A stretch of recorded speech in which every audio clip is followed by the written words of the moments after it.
everyone and welcome back to our crazy studio. Today, it feels like we're about to launch into another dimension. Between the tangled cables and scattered notes, between our usual cheerful chaos. Before we dive in, let me tell you about my week. Hey everyone, Leo here, ready to rumble or at least ready to compare. Mira, you make our studio sound like a level in a video game.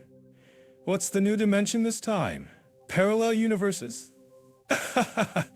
Lay it on us, what kind of disaster did you face this week? Okay, so Kitcher decided to try making sushi at home. I thought, how hard can it be? Famous last words, right? I watched like a million YouTube tutorials. Oh, I sense a culinary comedy of errors coming. YouTube tutorials can be deceiving, especially when it comes to sushi. Please tell me you didn't end up with some kind of sushi monster. It looked like a toddler attacked it. Rice everywhere, seaweed dripped, and the fish? Let's just say it resembled abstract art more than edible food. It tasted okay, I guess, but presentation zero. Mira, the abstract sushi artist. You know, jet off I could probably use that story. Don't let your dreams be dreams. Or your sushi. But seriously, that's a great way to turn dinner into performance art. I might frame it. Sushi disaster piece. No. One. But seriously, it reminded me that even simple things can be hilariously challenging. So, ready to compare Japan and Montenegro with my new sushi perspective? Absolutely, especially after that intro. It's like we're going from seaweed and rice to mountain sea views. But before that, everyone hit like and subscribe. Let's get this video to new levels. Yes. Yes. 1,000 times yes. Please like and subscribe if you're ready to discover amazing places with us. Who knows, you might even get inspired to make your own sushi masterpiece. Speaking of inspiration, this podcast is fueled by the Jet Off AI magic. Make sure to check it out, it's got everything. We'll also be looking to the comments for any questions you have. Are you ready to dive into our first topic and explore the wonders of Japan and Montenegro? Lead the way, Mira. I'm strapped and ready to compare. Let's dive into first, introduction. If you're watching on YouTube, don't forget to smash that like button and subscribe. It helps us keep the coffee flowing and the jokes coming. Ooh, also, drop a comment to let us know what you think. Absolutely, folks. Your comments fuel our comedic fire. And if you're thinking about a trip, check out Jet Off AI for some travel inspiration. So, why are we starting first, Mira? Well, let's start with a quick introduction to both countries. Japan, the land of sushi, samurai, and bullet trains. Well. And Montenegro, the gem of the Adriatic, with stunning mountains, picturesque coastline, and more history than you can shake a stick at. Should be interesting. Hello everyone, Mira here. Today, let's talk about something super important when you're thinking about visiting or moving somewhere safety. We're going to compare Japan and Montenegro. Are you ready for some insights? Ooh. Leo here, ready to add some sarcastic seasoning to this safety stew. Mira, you make it sound like world peace. But seriously, folks, knowing how safe a place is, key. Let's dive. Leo, let's kick things off with Japan. Known for its politeness and respect, Japan consistently ranks as one of the safest countries in the world. Wow, you can practically leave your wallet on a park bench and expect it to be there when you get back. But are you serious? Leave your wallet? In my world, that's practically an invitation for someone to upgrade their own wallet. Seriously though, Japan's low crime rate is legendary. It's like the anti-Grand Theft Auto of countries. But it's true. Petty crime is rare, and violent crime is even rarer. Of course, like anywhere, it's not perfect. You might encounter the occasional pickpocket in crowded areas, but overall, you're incredibly safe. Okay, I'm impressed. So, Japan is like the Mr. Rogers neighborhood of countries. But what about Montenegro? Can it compete with Japan's squeaky clean image? Well, Montenegro is a different story, Leo. It's a beautiful country with stunning landscapes, but it's not quite as crime-free as Japan. That being said, it's generally a safe place for tourists. Ooh.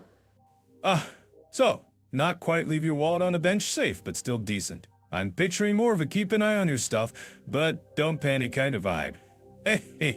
Petty theft, like pickpocketing, can occur, especially in tourist hotspots during the peak season. It's always wise to be aware of your surroundings and take basic precautions. Ah, Basic precautions, got it. So, ditch the flashy jewelry, keep your phone tucked away, and don't flash wads of cash like you're trying to bribe a small country. Sounds reasonable. violent crime is relatively low in Montenegro, but it's still a good idea to avoid walking alone in poorly lit areas at night. Common sense goes a long way. Oh! Common sense. The superhero. You know, Mira. It's funny how fear of the unknown often blows things out of proportion. People hear Eastern Europe and suddenly picture Jason Bourne levels of danger. Totally. But education is key. Now, let's talk about cultural factors. In Japan, there's a strong emphasis on community and social harmony. People are taught to respect the law and each other from a young age. So it's a society built on don't be a jerk principles. I like it.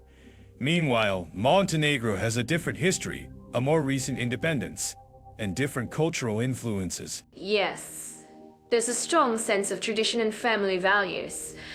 But the transition to a market economy has brought its own challenges, sometimes leading to petty crime. But the warmth of the people, though, makes the country safe. Oh.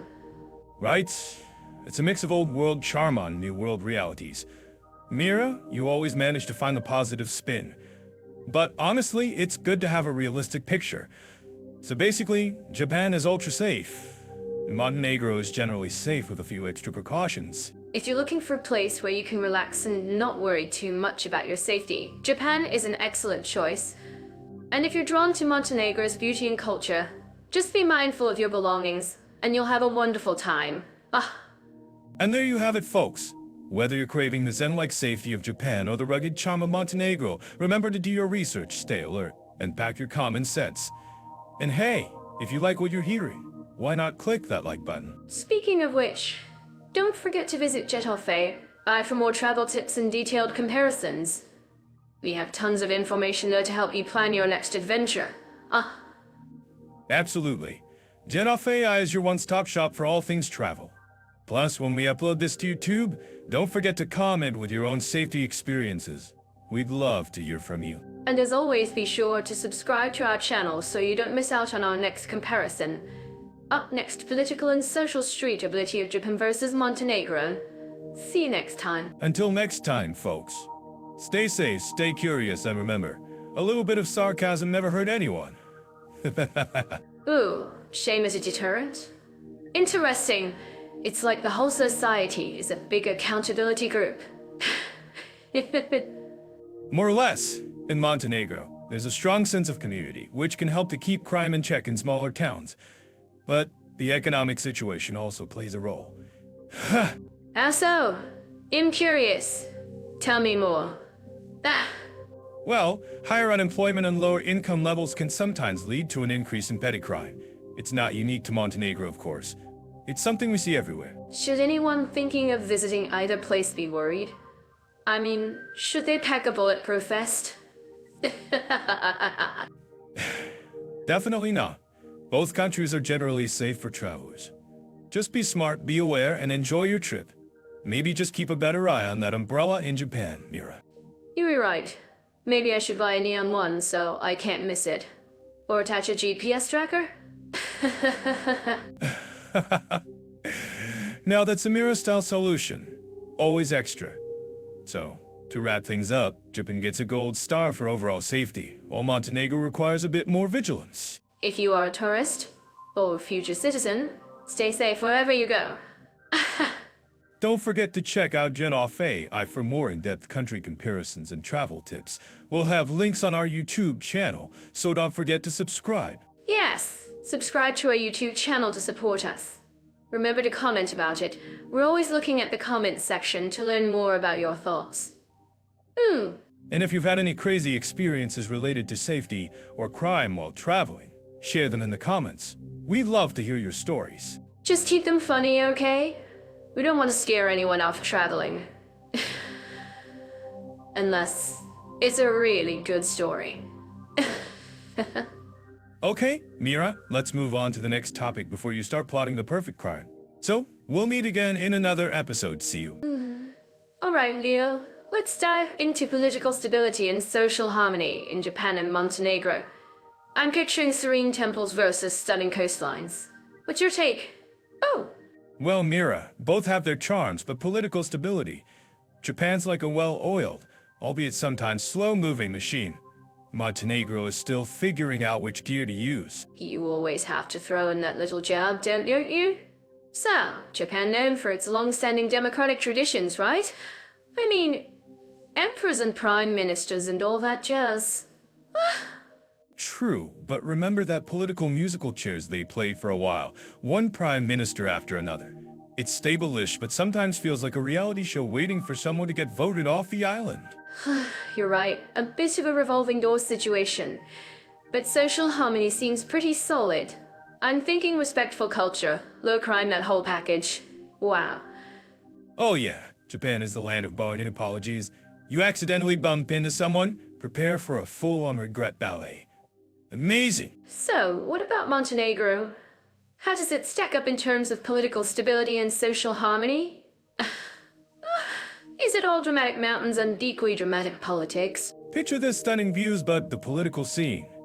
Let's just say it's more like a Balkan brass band than a finely tuned orchestra. A Balkan brass band. I love that. So, frequent elections, coalition governments, a bit more unpredictable. Wow. Understatement of the century, Mira.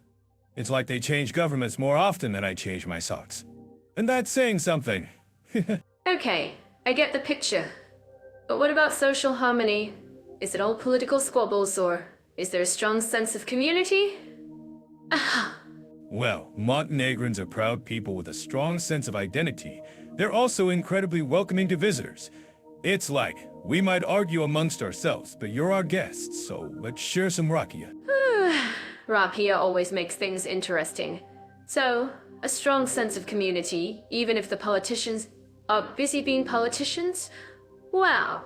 Exactly. They might disagree on everything under the sun, but they'll still come together for a good celebration. It's the Balkan way. So, for expats looking to move, Japan offers predictability, but maybe a little less spice. And Montenegro offers stunning scenery with a side of political adventure. Precisely. Japan is like a meticulously planned garden, while Montenegro is a wild, beautiful, and slightly chaotic landscape. Take your pick. Well, I love a bit of chaos. But seriously, it's about what you value. If you prioritize stability, Japan might be your jam. But if you're up for a bit of adventure, Montenegro could be calling you a name. Absolutely.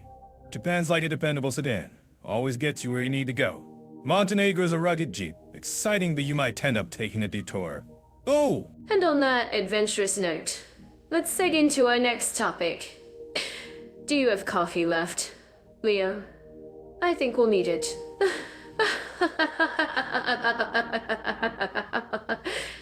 Coffee? Is the sun hot? Does Mira make jokes? Of course. Let's move on to the next headliner before I spill this coffee. Well, since we're talking safety, let's transition slightly because Mont might be smaller, but it's got its own kind of charm, right? It's like the chill cousin you didn't know you had. Montenegro, yeah, the mini-me of the Balkans. It's a beautiful place, but let's be real, its political scene has been. Well, let's just say it's had dramatic moments. It's no stranger to a bit of turbulence, but let's not copy any jokes. Turbulence is definitely the word to use. But you know, despite all that political back and forth, the social vibe is generally pretty harmonious. People are friendly and welcoming. Oh. Friendly they are, it's hard to be gloomy when you're surrounded by stunning mountains and a sparkly coastline. Well, but the thing is that instability can make some expats nervous about long-term plans. Nervous, yes. But let's transition to social harmony. Because it's also about how well people get along day to day, right? And in both Japan and Montenegro, there's a strong sense of community. Community, definitely, but it manifests differently. In Japan, it's all about fitting in, respecting the group, and avoiding rocking the boat. It's like being a perfectly synchronized swimmer, impressive, but a tad restrictive. Exactly, restrictiveness can happen, but respect for elders and traditions is deeply ingrained. That's why it feels so stable. In Montenegro, it's more like, hey, we're all in this together, even if this is a bit chaotic. That's so accurate. Montenegro is more like, come on in, the water's a bit choppy, but we'll navigate it together. I mean, they've had their share of historical drama, so they're kind of used to things not being perfectly smooth. Alright, since we're talking about daily life, Japan has a very structured society. It's all about order and politeness. Ooh, but that can also mean less space for individual expression, right? Individual expression? Yeah, you don't exactly see salaryman rocks and neon green suits on the morning commute. Wow, but hey, if you love order and predictability, Japan is your jam. So, if expats want to dive in further, where should they look? For example, Jet AI offers detailed guides that could help our listeners grasp the nuances of local life. Jet AI is a great resource for sure. They'll give you the nitty-gritty on everything from visa requirements to neighborhood safety. Plus, you can probably find some hilarious expat stories on there too. Stories, yes. But let's think about our listeners. What's the takeaway here, friends?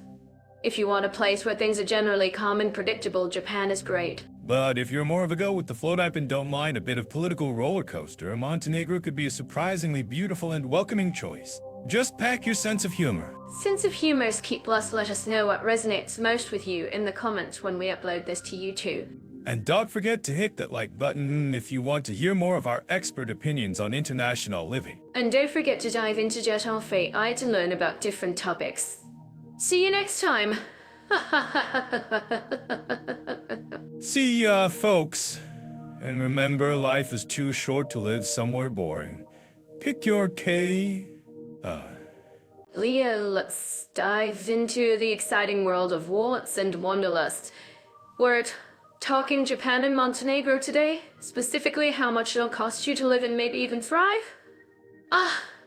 Indeed, Mira. Economic conditions and cost of living. It's not just about sushi versus barrack, is it? It's about surviving without selling a kidney. Oh, Leo. Always so dramatic. But you're right. It's more than just delicious food. It's about whether your bank account will weep or sing opera. Oh, so, Japan, land of the rising sun, anime, and a surprisingly high cost of living, right? Exactly. Japan, while awesome, can punch your wallet hard. Tokyo's like a financial black hole, stylish, efficient, but demanding every yen it can get. Tokyo is indeed famous. But also, let's not forget that Japan has many other cities. Good point, Mira. Kyoto and Osaka are a tad gentler on the wallet, but it's still Japan expect to pay more than, say, your average Balkan nation. Speaking of which, Montenegro. Montenegro, the gem of the Adriatic, with stunning coastlines and potentially a much kinder cost of living. Right? Absolutely. Montenegro is where your euros can stretch further. Think affordable seafood, stunning views, and the ability to actually save some cash. Okay, so let's break it down practically for anyone watching. What's going to hurt your wallet the most in Japan? Well? Accommodation, hands down. Tiny apartments in Tokyo cost a fortune. Then there's transport. The super efficient bullet trains don't come cheap. Ouch. But what about food? I hear you can eat relatively affordably if you stick to ramen and convenience store meals. True, Mira, but run every day, your taste buds might stage a revolt. Plus, eating out in decent restaurants adds up quickly.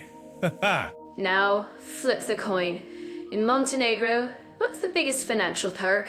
What should we talk about on our YouTube channel? Definitely housing. You can find apartments with stunning sea views for a fraction of what you'd pay in a major Japanese city. That's insane. Sea views for the win. And what about groceries and eating out in Montenegro?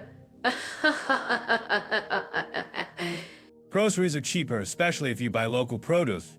And eating out. Think fresh seafood for the price of a burger back home. Okay, I'm sold on Montenegrin seafood already. But let's get real, Leo. What about the job market in both countries? That's key, right? Absolutely crucial. Japan has a strong but often demanding job market. Opportunities abound in tech, teaching English, but be prepared for long hours. Yikes. Long hours indeed. What kind of hours are we talking here exactly? Is it different from area to area? Very different. It's really the Japanese system and the work ethic there, but again, depending on area, the hours can vary drastically. You should always research ahead. Got it. What about Montenegro? What kind of job opportunities can expect there? Well, Montenegro's job market is smaller but growing, particularly in tourism, hospitality, and real estate. But salaries are generally lower. Keep that in mind. lower salaries but lower cost of living, right? It's all about finding that sweet spot.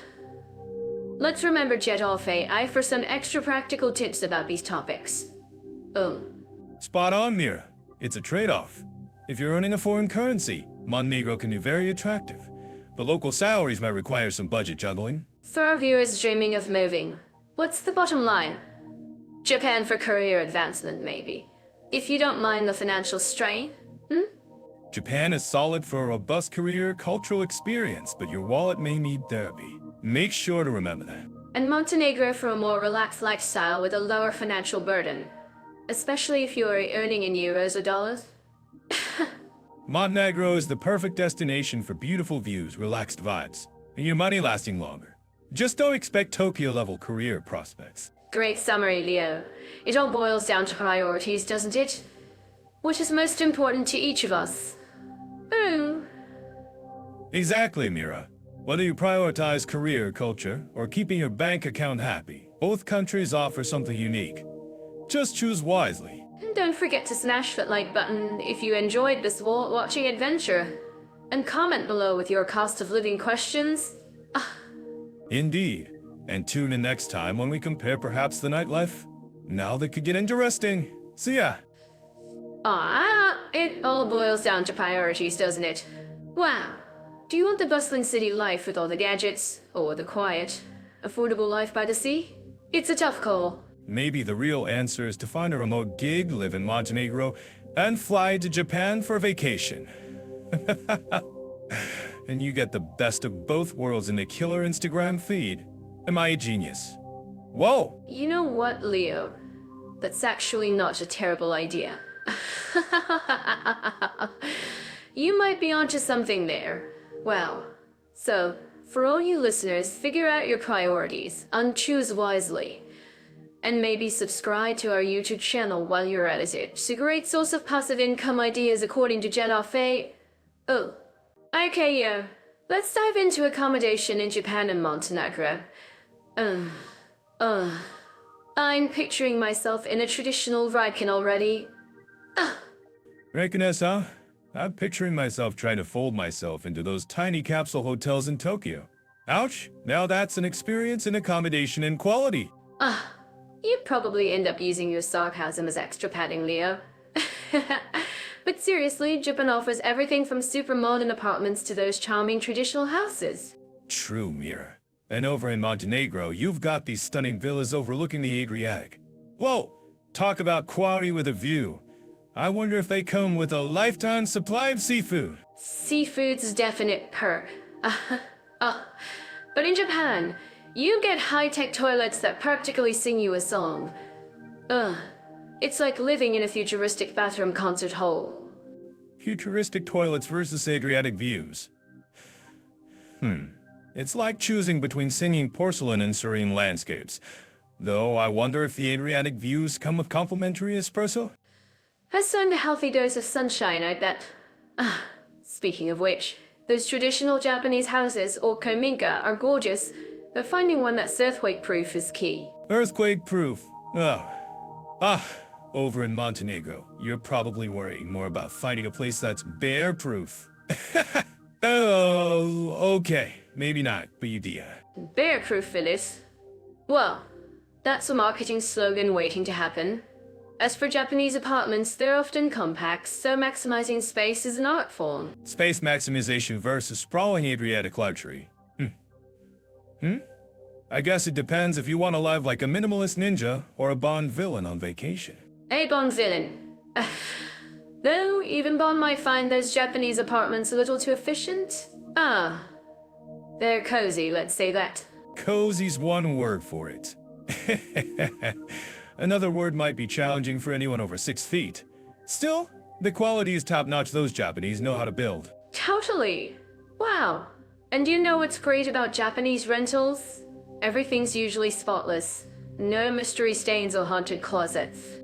Haunted closets. In Montenegro, maybe the ghosts are just really laid back from all that Sierra and Rakia. Rakia-infused ghosts. Oh. Now that's a vacation I'd pay for. Of course, finding a rental in Japan often means navigating key money and complicated contracts. Key money, huh? It sounds like you're buying the key to Fort Knox.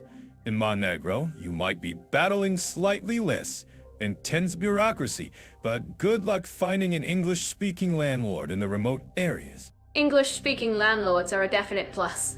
Speaking of pluses, Japan's amazing public transportation means you can live a bit further out and still be well connected. Oh. True that, Mira. But in Montenegro, the drive is the destination. Twisty coastal roads, stunning views. You might never want to get to your accommodation. I want those, Leo. If you like it, don't forget to like it. We invite our Japanese or Montenegro listeners to share more detailed examples about accommodation in the comments section. Jedolfe, I will help you to pick up a rental there. Then at least you can always grab some amazing food outside. Speaking of food, I'm hungry right now. What about you, Leo? Let's talk about the quality in both countries with details now. Sounds good to me, Mira. Accommodation in Japan usually is of a very high standard. That makes sense because Japan is a modern city that never gets old. In Montenegro, depending on the area, the standards may vary, but most rentals are clean and maintained. I did not know that. This is interesting to know. Ooh. If anyone wants to know more, they can check out Jet Alfea INC, all rentals and accommodation options in both countries. That's a great idea. People can check out Jet AI and see many other options. Do you agree with us here? I absolutely agree with you, Mira. People can also find this podcast on YouTube and related articles to understand accommodation options more. I like that information. I will also check the videos. Yeah. Let's dive into the wonderful world of paperwork. Today, we're tackling 6 E's of visa, immigration, and official procedures comparing Japan and Montenegro. I'm already picturing mountains of forms. Mountains? More like Everest-sized piles. I'm guessing Japan's got super organized, polite but firm kind of bureaucracy, am I right? Always efficient and detail-oriented, but maybe a little intimidating. Exactly. It's like, welcome to Japan. Please fill out this form in triplicate, sign here, initial there, and bow politely to the stamp. But hey, at least the forms are probably beautifully designed. True. They probably use calligraphy and origami instructions just to make it extra fancy. Now, Montenegro? I'm guessing it's a bit more laid back. Like, fill it out when you get around to it, no stress? More like visa. What visa? Just come on in. The water's great. It's got that Adriatic charm going for it. Relaxed vibes all around. For a tourist visa, Japan's probably got more hoops to jump through, right? All the documentation proving you're not going to overstay your welcome. The whole shebang. They definitely want to know you're not planning on becoming an ninja and disappearing into the night.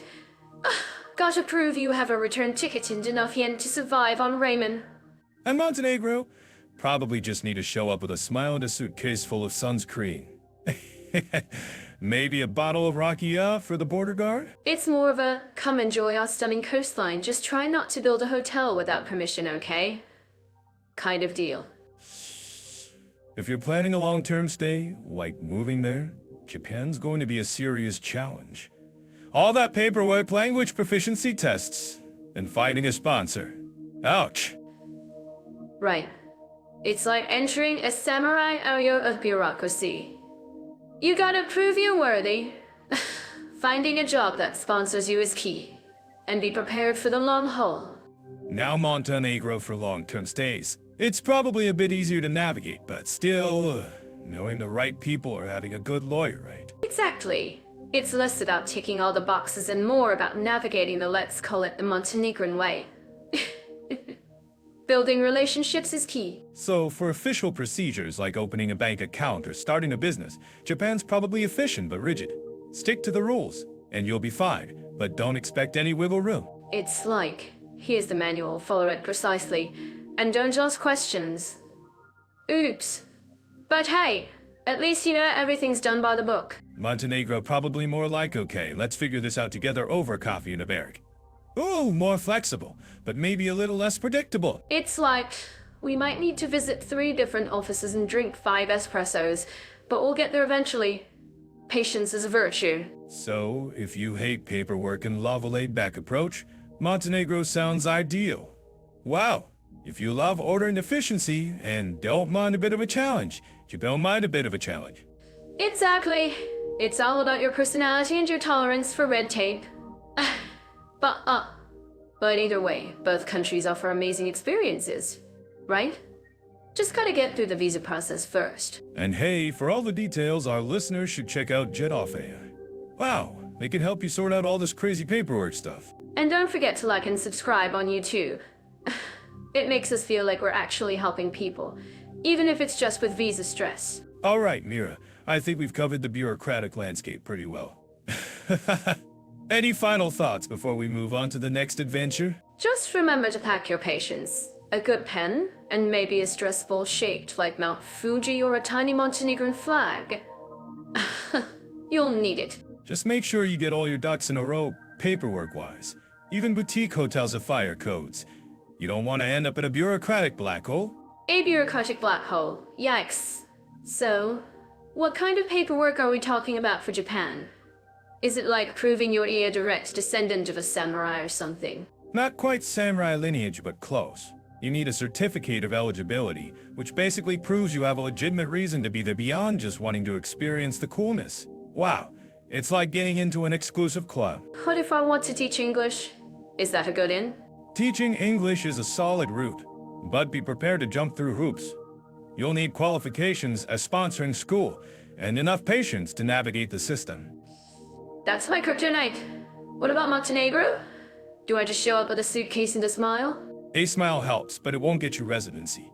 Montenegro is relatively straightforward compared to Japan, but you still need to demonstrate financial stability, a clean criminal record, and a valid reason to be there. Financial stability, got it. So, my coffee or tenpai better be bringing in the big bucks.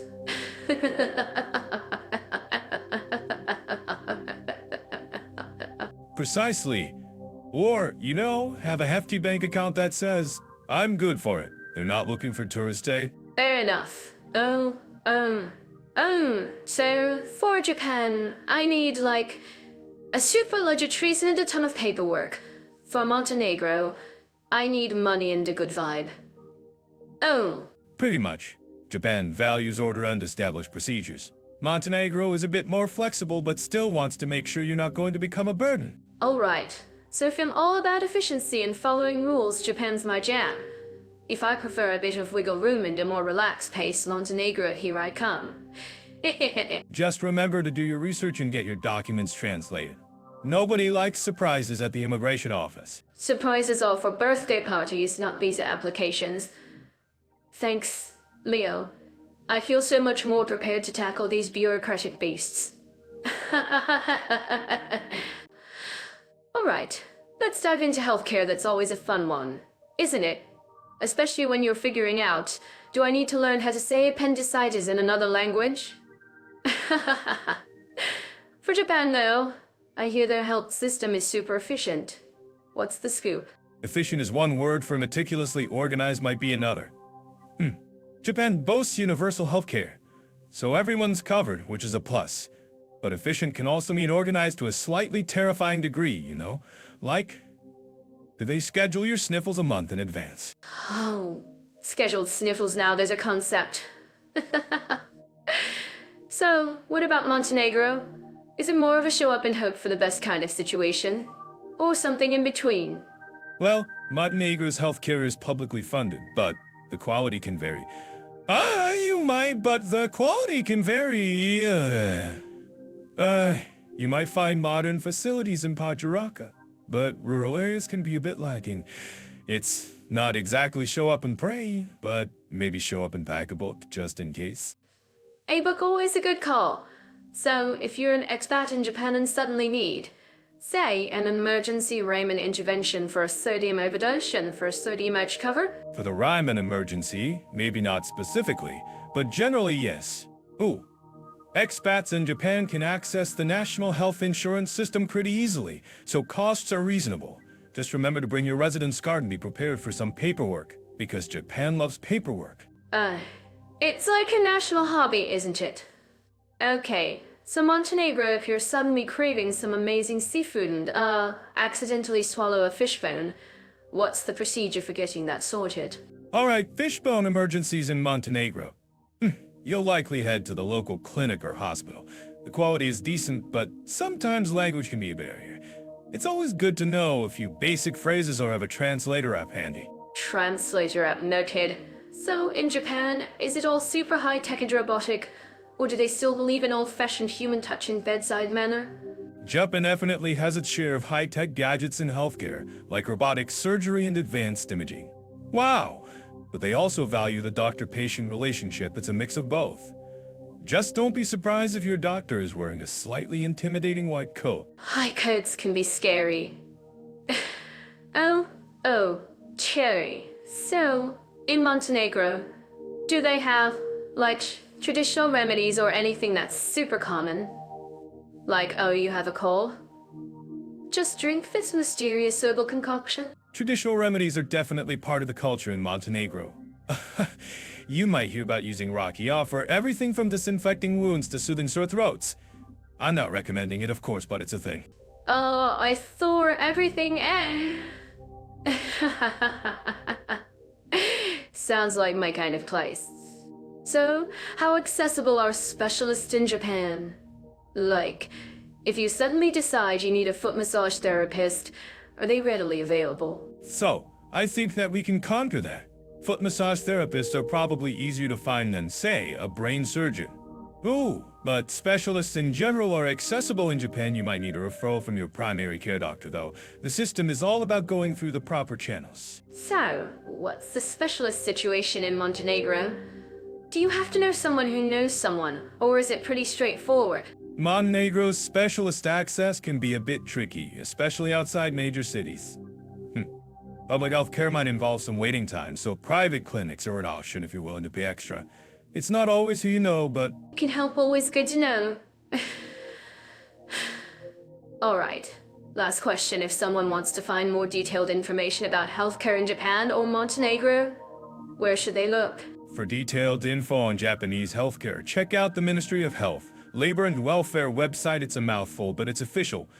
Wow. For Montenegro, the Ministry of Health is the place to go, but also websites and community pages like Nightlife are very useful. And remember, always double-check the latest info, because things can change faster than you can Seiko payment. Fantastic tips. As usual, it is very useful to look into a website and community pages like Nightlife. Thanks, Leo. This has been super helpful. Universal coverage. Sounds delightful, but what's the catch? Do you need to take a written test to prove you're worthy of treatment? I bet their waiting rooms are filled with zen gardens and soothing koto music. I picture dramatic mountains, stunning coasts. But what about healthcare? Is it as scenic as the landscape? I'm picturing doctors making house calls on horseback. Montenegro sounds like a Bond villain's hideout. The healthcare system there probably involves a secret handshake and a mountain goat. Seriously though, I wonder how accessible quality healthcare is in such a geographically diverse country. Well, Montenegro has public and private healthcare options. Whoa! But compared to Japan, it's still developing. Wow! Think of it as charmingly rustic versus ultra-modern. More like healing with a view rather than cutting-edge tech. Charmingly rustic code for long waits and questionable equipment. I bet their version of an MRI involves interpretive dance and a really strong magnet. Whoa! Jokes aside, affordable care in Montenegro. One thing to keep in mind is that while the system is great, language can be a barrier, especially outside major cities. Oops. You might need to brush up on your Japanese or bring a translator, unless you want to play charades with your doctor. Aha! Charades with your doctor, now that's comedic gold. Imagine trying to act out appendicitis. Language barriers are always ripe for jokes. Maybe I can get a translator app that delivers diagnoses in haiku. And in Montenegro, while healthcare is generally affordable, the quality might not be as consistent as in Japan. Think longer wait times for specialized treatments. But hey, at least you'll have time to enjoy the stunning views while you wait. True. Maybe those long waits are nature's way of healing you. Forget hospitals, just prescribe fresh air and mountain hikes. I'm starting to think Montenegro's healthcare system is just a sophisticated wellness retreat. Expats usually need to enroll in the national health insurance system. Well, it's pretty comprehensive, covering most treatments, but there are some copays involved. You'll need to navigate the paperwork, which can be, let's say, uniquely Japanese. Paperwork is the universal language of bureaucracy, am I right? I can imagine filling out forms with a calligraphy pen while sitting on a tatami mat. I'm pretty sure that experience will translate into a solid bit of stand-up material. Wow. For expats in Montenegro, health insurance is a must. Oh, private insurance is a good idea to access better facilities and shorter waits. Whoa, think of it as an investment in your peace of mind, and maybe a quicker route to that doctor on horseback. Health insurance, the ultimate all-team badge of honor. I bet those private clinics in Montenegro come with breathtaking views and complimentary rocky yada ease of pain. Oh, it's like a vacation with a side of healthcare. Also, something to remember about Japan, they love haven with the best insurance. Expect forms, stamps, and a general air of meticulous documentation. But hey, at least your medical records will be beautifully organized. Organist bureaucracy. Now that's an oxymoron ripe for comedic picking. I'm imagining medical records filed in a laboratory gummy folders, each stamped with a personal seal. If you're an expat choosing between Japan and Montenegro for healthcare, think about your priorities. Japan offers top-notch quality and universal coverage, but expect a language barrier and some bureaucratic hoops. Wow. Montenegro is more affordable and has stunning scenery, but be prepared for a less developed system. Precisely, Mira. Japan is like a high-tech, super efficient robot doctor, while Montenegro is like a friendly, slightly disorganized family physician in the mountains. Personally, I choose based on the comedic potential of the medical experience. Hello everyone. Are you ready for our next adventure? Oh, today we're diving into the wild world of transportation in Japan and Montenegro. I'm Mira, always ready for a good travel story, even if it involves slightly questionable airport snacks. And I'm Leo, here to translate Mira's enthusiasm into something resembling facts. Japan and Montenegro, huh? One is a tech-savvy island nation and the other as well, mountainous. Should be interesting. Oh, interesting is an understatement, Leo. Picture this Japan, land of the bullet trains. Wow. It's like teleportation, but with more legroom and tiny onigiri. Have you ever ridden one? It's so smooth you could balance a cup of matcha on your head. Match on my head. Please, spill it faster than you trip over a cable, Mira. But yes, the Shinkansen is legendary. Seriously impressive engineering. It's so punctual that delays are headline news. I once heard about a train being 2 minutes late. 2 minutes? Can you imagine the national outrage? Whoa. Only in Japan. Now, let's hop over to Montenegro. Their trains are a bit more relaxed. It's like riding a vintage roller coaster through stunning scenery. Talk about a scenic route. Relaxed is code for potentially delayed by a dude on the tracks, right? Montenegro's charm is in its simplicity. Wow! You're not rushing anywhere, you're savoring the view. Think winding roads hugging cliffs with the Adriatic Sea sparkling below. I remember once, I was on a bus going up to Kotor when a flock of sheep appeared in the middle of the road. We had to wait for a shepherd to slowly guide the sheep. Wait. I want to add something there. That sounds like a Montenegrin traffic jam. Speaking of roads, Japan's are like meticulously crafted origami, smooth as silk. They even have heated roads to melt snow. Talk about luxury. Heat roads. The Japanese really thought of everything, didn't they? Back to Montenegro, their roads are more like an adventure sport.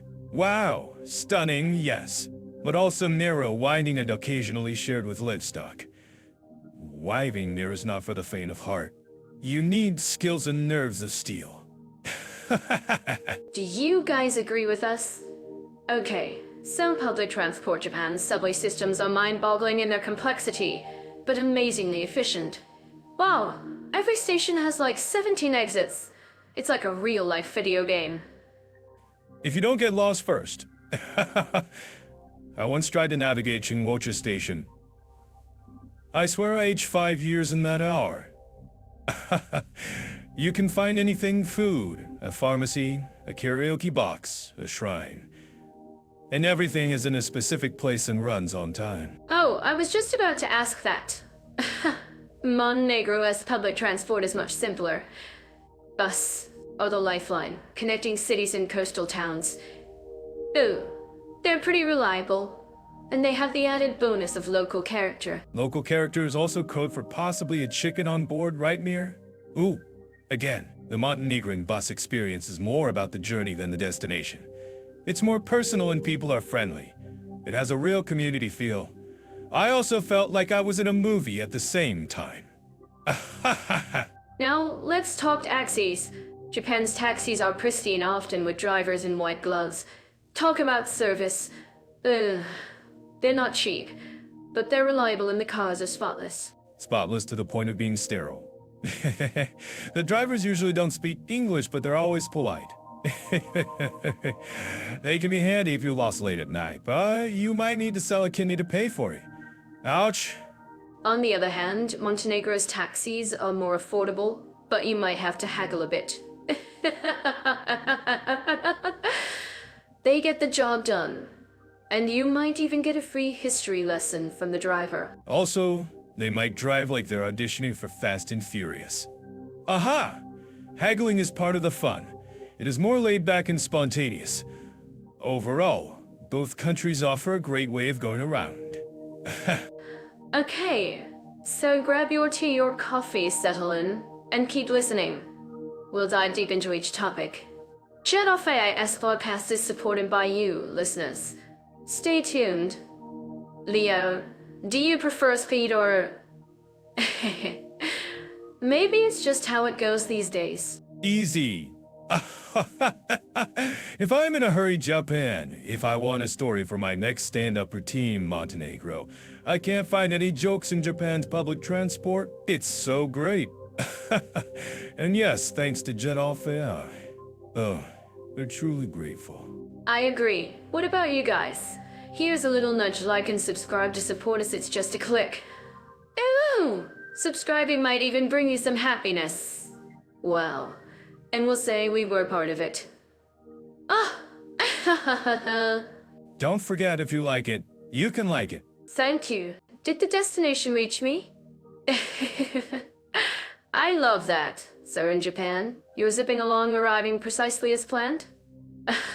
But in Montenegro, the journey itself is the main event, even if it includes some unexpected detours. Well, Precisely. Think of Japan as the organized friend who color codes everything. Wow, Montenegro is the free spirit who might show up 3 hours late, but with a killer story and a bottle of local wine. I'm late, but I bring gift. So if we're getting around Japan, what's the deal? We know about the bullet trains. But what about everyday stuff, like buses and subways? Are they as ridiculously efficient? I mean, can you get lost in translation? Or are there enough signs in English? Japan's urban transit is an art form.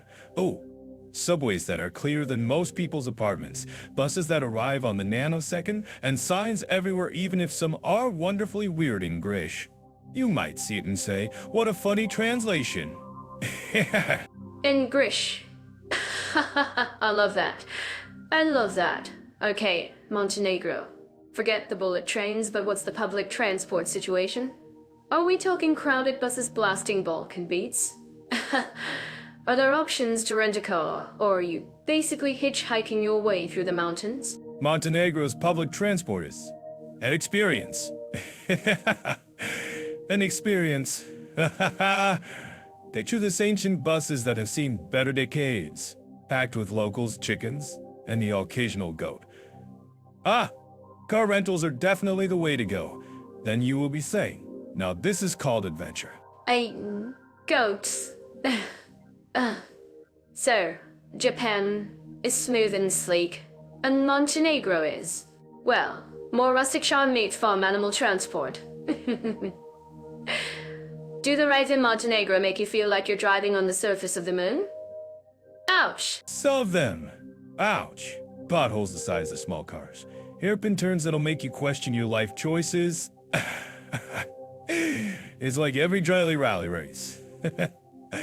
It's like every Odiseo. Oh my god. Okay, if you make it to the location in Japan, can you find the location on the signs? Do you have to have a master's in Japanese? Also, I heard you can travel with bicycle too. I mean, what do you think about this situation? Wow. Yeah, Japan is very well organized. There is no getting lost or any problem. I'm telling you, if you want to go in Japan, there's no problem. If you want to go in Japan, there is no problem. If you want to go with a bicycle, yeah, that is awesome. There is also a high chance of you making lots of friends. How I love that. Then, can you travel with a bicycle in Montenegro? I mean, does the road allows you to travel with bicycle? Is there even enough area on the road? What do you think about this situation, Leo? Whoa! Well, of course you can go with the bicycle. If you love adventure and trust your luck, you can. However, I don't recommend it. If you can reach alive on somewhere, that's a miracle. Ouch. However, what about the accessibility? Does both countries are safe for people with disabilities?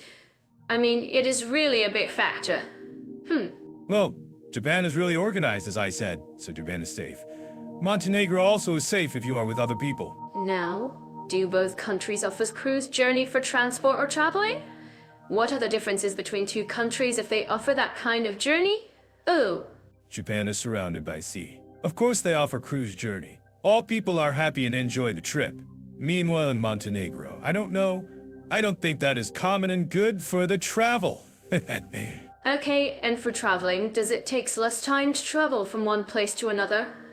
Or it takes longer than usual because of the transportation? Oh well, obviously it takes less time to travel in Japan. Montenegro, well, you will have to see and wait. I think we've painted a pretty clear picture. Japan efficient, punctual, and organized, but possibly a little less adventurous. Montenegro stunningly beautiful, but maybe pack a spare tire, a phrase book, and a sense of humor. Exactly. In Japan, you're a traveler. In Montenegro, you're basically Indiana Jones. Back accordingly, folks. Leo, let's chat about yakking or not yakking in Japan and Montenegro. What's your take on the old ninth? Language barrier and ease of communication. Mira, you know I love diving into a new culture, but not understanding a word they're saying? That's my cue to start miming. Seriously though, language barriers can make or break a trip. Like, in Japan, you've got Japanese, obviously, which sounds like a beautiful song I can't understand. Oh, then in Montenegro? It's Montenegrin, which okay, I'm already lost. Lost in translation is my middle name, but Japan is like super unique, right? I hear it's all about that polite indirectness. Even if they understand you, they might just smile and nod. Yours is a polite decline. It's like, would you like to try this fermented squid? And they say, It's interesting. Code for absolutely not. Oh, Fermented squid? Sounds like a challenge. They'd probably just stare at it and then make a run for the nearest Trayman shop. Oops! see, that's where a little Japanese goes a long way. Even just knowing I gotta thank you and somebody said excuse me will get you smiles. True that. But what about Montenegro? Is it all Slavic tongue twisters that can a clueless tourist like me actually survive? Well, Montenegrin is closely related to Serbian, Croatian, and Bosnian, so if you know any of those, you're e-golden. Otherwise, buckle up for some fun sounds. Wow. Sounds like my kinda challenge. They'd probably just try speaking Italian really loudly and hope for the best. Does that work? You might get some confused looks, but hey, Italians and Montenegrins get along pretty well. Actually, younger people usually speak English, so if you ask, they may help you. Good to know. So, basic English in Montenegro, mine skills in Japan. Got it. But what about the really important stuff, like ordering coffee? That's universal. Pointing and nodding transcends all languages, Leo. Trust me. And you can download translation apps such as Google Translate or Jetofea. Good point, Mira. It'd probably just draw a picture of a coffee bean and hope they get the message. Or maybe wear a t-shirt that says coffee, please. Now that's a fashion statement I can get behind. In Japan, though, be careful about slurping your noodles too loudly. It means you are enjoying your food. Wait, slurping is good in Japan? That throws everything I thought I knew about table manners out the window. I'd love to try it someday. Wow. It's all about cultural context, my friend. When we upload this to YouTube, maybe we should add a slurping tutorial. Now there's a YouTube video I'd actually watch. But back to Montenegro, are there any communication quirks I should be aware of? Montenegrins are generally pretty direct, so don't be afraid to ask questions. They appreciate honesty and straightforwardness. Oh. Honesty. Directness. Sounds like my kind of people. No need for fancy footwork, just tell like it is. I can dig it. Yeah, but maybe avoid controversial political topics right off the bat. Keep it light and friendly, especially at first. And don't forget to click on Jet off AI for this topic. Good call. I learned that lesson the hard way once. Let's just say a friendly chat turned into a history lecture real quick. Whoa! See, language is just the beginning. You've got to navigate all those cultural nuances too. Subscribe to our YouTube channel. Wow! Agreed. Now, if you'll excuse me, I'm gonna go practice my Montenegrin pronunciation. Wish me luck. I'll probably just end up ordering a plate of mystery meat. Mystery meat adventures are the best. Just remember to smile and be polite, and you'll be fine. That's the universal language of travel, right? Absolutely. And if all else fails, I'll just pull out my trusty phrase book and hope for the best. Du Bardan. I think that's how it goes. You're on your way, Leah. And if you get lost, just ask for directions. Most Montenegrins are happy to help, even if you don't speak the language perfectly. Awesome. Sounds like Japan and Montenegro both have their own communication quirks, but with a little effort and a sense of humor, anyone can navigate them. Now I'm more excited to visit. Let's go, Mira. Me too, Leah. It's all about embracing the unknown and making some hilarious memories along the way. And don't forget to like this podcast. Well, Montenegrin is closely related to Serbian, Croatian, and Bosnian, so if you go any of those, you're golden. But for English speakers, that's going to be a learning curve. The grammar is Slavic, which means cases. Cases, Mira. Ouch. That brings back horrifying memories from my high school Latin class. So, is it safe to assume that English isn't widely spoken in Montenegro? Ouch. Ouch. It's getting better in areas along the coast. You'll find people who speak English in hotels, restaurants, and tour agencies. But if you venture inland, though, knowing a few basic phrases in Montenegrin or Serbian will definitely come in handy. So, coastal Montenegro is like English? Sure, no problem. And inland Montenegro is like you brought a phrase book, right? Good to know. Pretty much. And don't forget, they use the Cyrillic alphabet too. So, even reading street signs can be a challenge if you're not familiar with it. It's like trying to decipher a secret code. Suddenly, Japanese seems a little less intimidating? So, what's the verdict, Leo? Which country is easier for English speakers to navigate language-wise? I'd say Montenegro, but with a few caveats. The touristy areas are more English-friendly, and the language itself is probably a bit easier for English speakers to grasp than Japanese, even with those pesky cases. Japan's politeness levels at another layer of complexity, but still, if you are planning a trip, don't forget to check out Jet.ai. So, pack your phrasebook, folks, and maybe a crash course in boating etiquette. Wherever you decide to go, remember that a smile and a little effort can go a long way. It will be good if you visit Jet.ai too. Well, A smile is a universal language, Mira, and if all else fails, just start dancing. That always seems to work for you. Check out Jet.ai. okay, Leo. Let's talk about cultural diversity and tolerance. Think Japan versus Montenegro sounds like a wild culture clash sitcom, right? Culture clash, sitcom, I like that. Japan, land of the rising sun and ancient traditions, versus Montenegro, the gem of the Adriatic, a land of rugged beauty and, let's be honest, not as many people. Japan's got this rep for being super homogenous. But is it really all geishas and samurais? Or is there more bubbling beneath the surface? Bubbling? More like a gentle simmer. Japan is pretty homogeneous, over 98% Japanese. But there are the Ainu, the indigenous people, plus a growing international community. It's evolving, slowly. Evolving slowly. That's putting it mildly. It's like watching a glacier do the tango. What about tolerance levels? Are they cool with folks rocking the boat, culturally speaking? Oh. Depends on who you ask. There's definitely pressure to conform, fit in. Standing out too much. Not always appreciated, but politeness reigns supreme outwardly. Everyone's super respectful. Politeness is their superpower. So, you're saying they'll smile secretly judging your off-key karaoke? Precisely. Now Montenegro, tiny population, but a crossroads of cultures for centuries. Slavic, Venetian, Ottoman influences, it's all swirled together like a ball. Canberric. Balkan-born, no, that's a delicious image.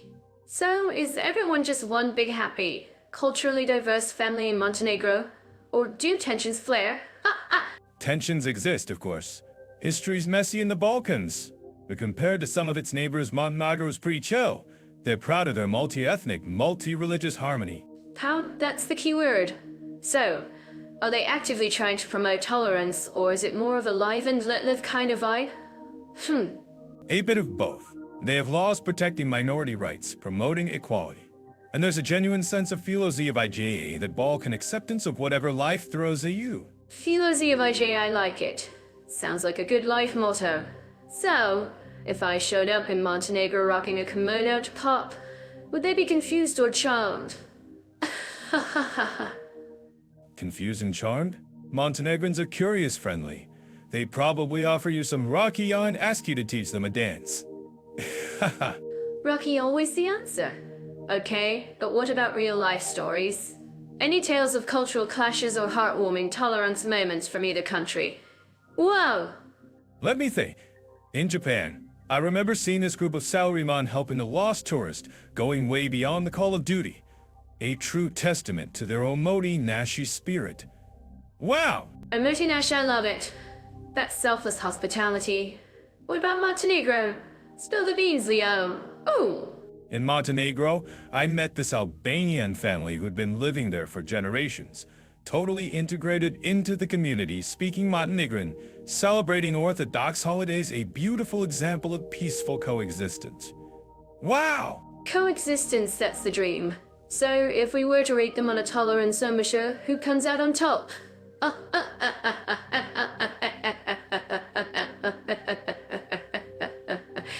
Tough one. Japan's got that ingrained politeness, but Montenegro tend to be more actively tolerant. I'd say it's a draw. A draw. Okay, Mr. Observational Comedian. what's your closing joke on cultural diversity and tolerance in Japan and Montenegro? A Japanese sailor woman walks into a Montenegrin car's and orders green tea. The Montenegrins stare, then offer him rakia.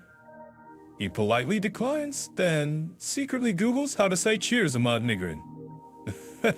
I love it, so the moral of the story. Embrace the rakia, even if you prefer green tea. Thanks, Leah. Oh, like a history buffet. Tell me everything. The population is a mix of Montenegrins, Serbs, Bosniaks, Albanians, and Croats. This creates a fascinating blend of languages relating, and traditions. So it's more of a cultural smoothie?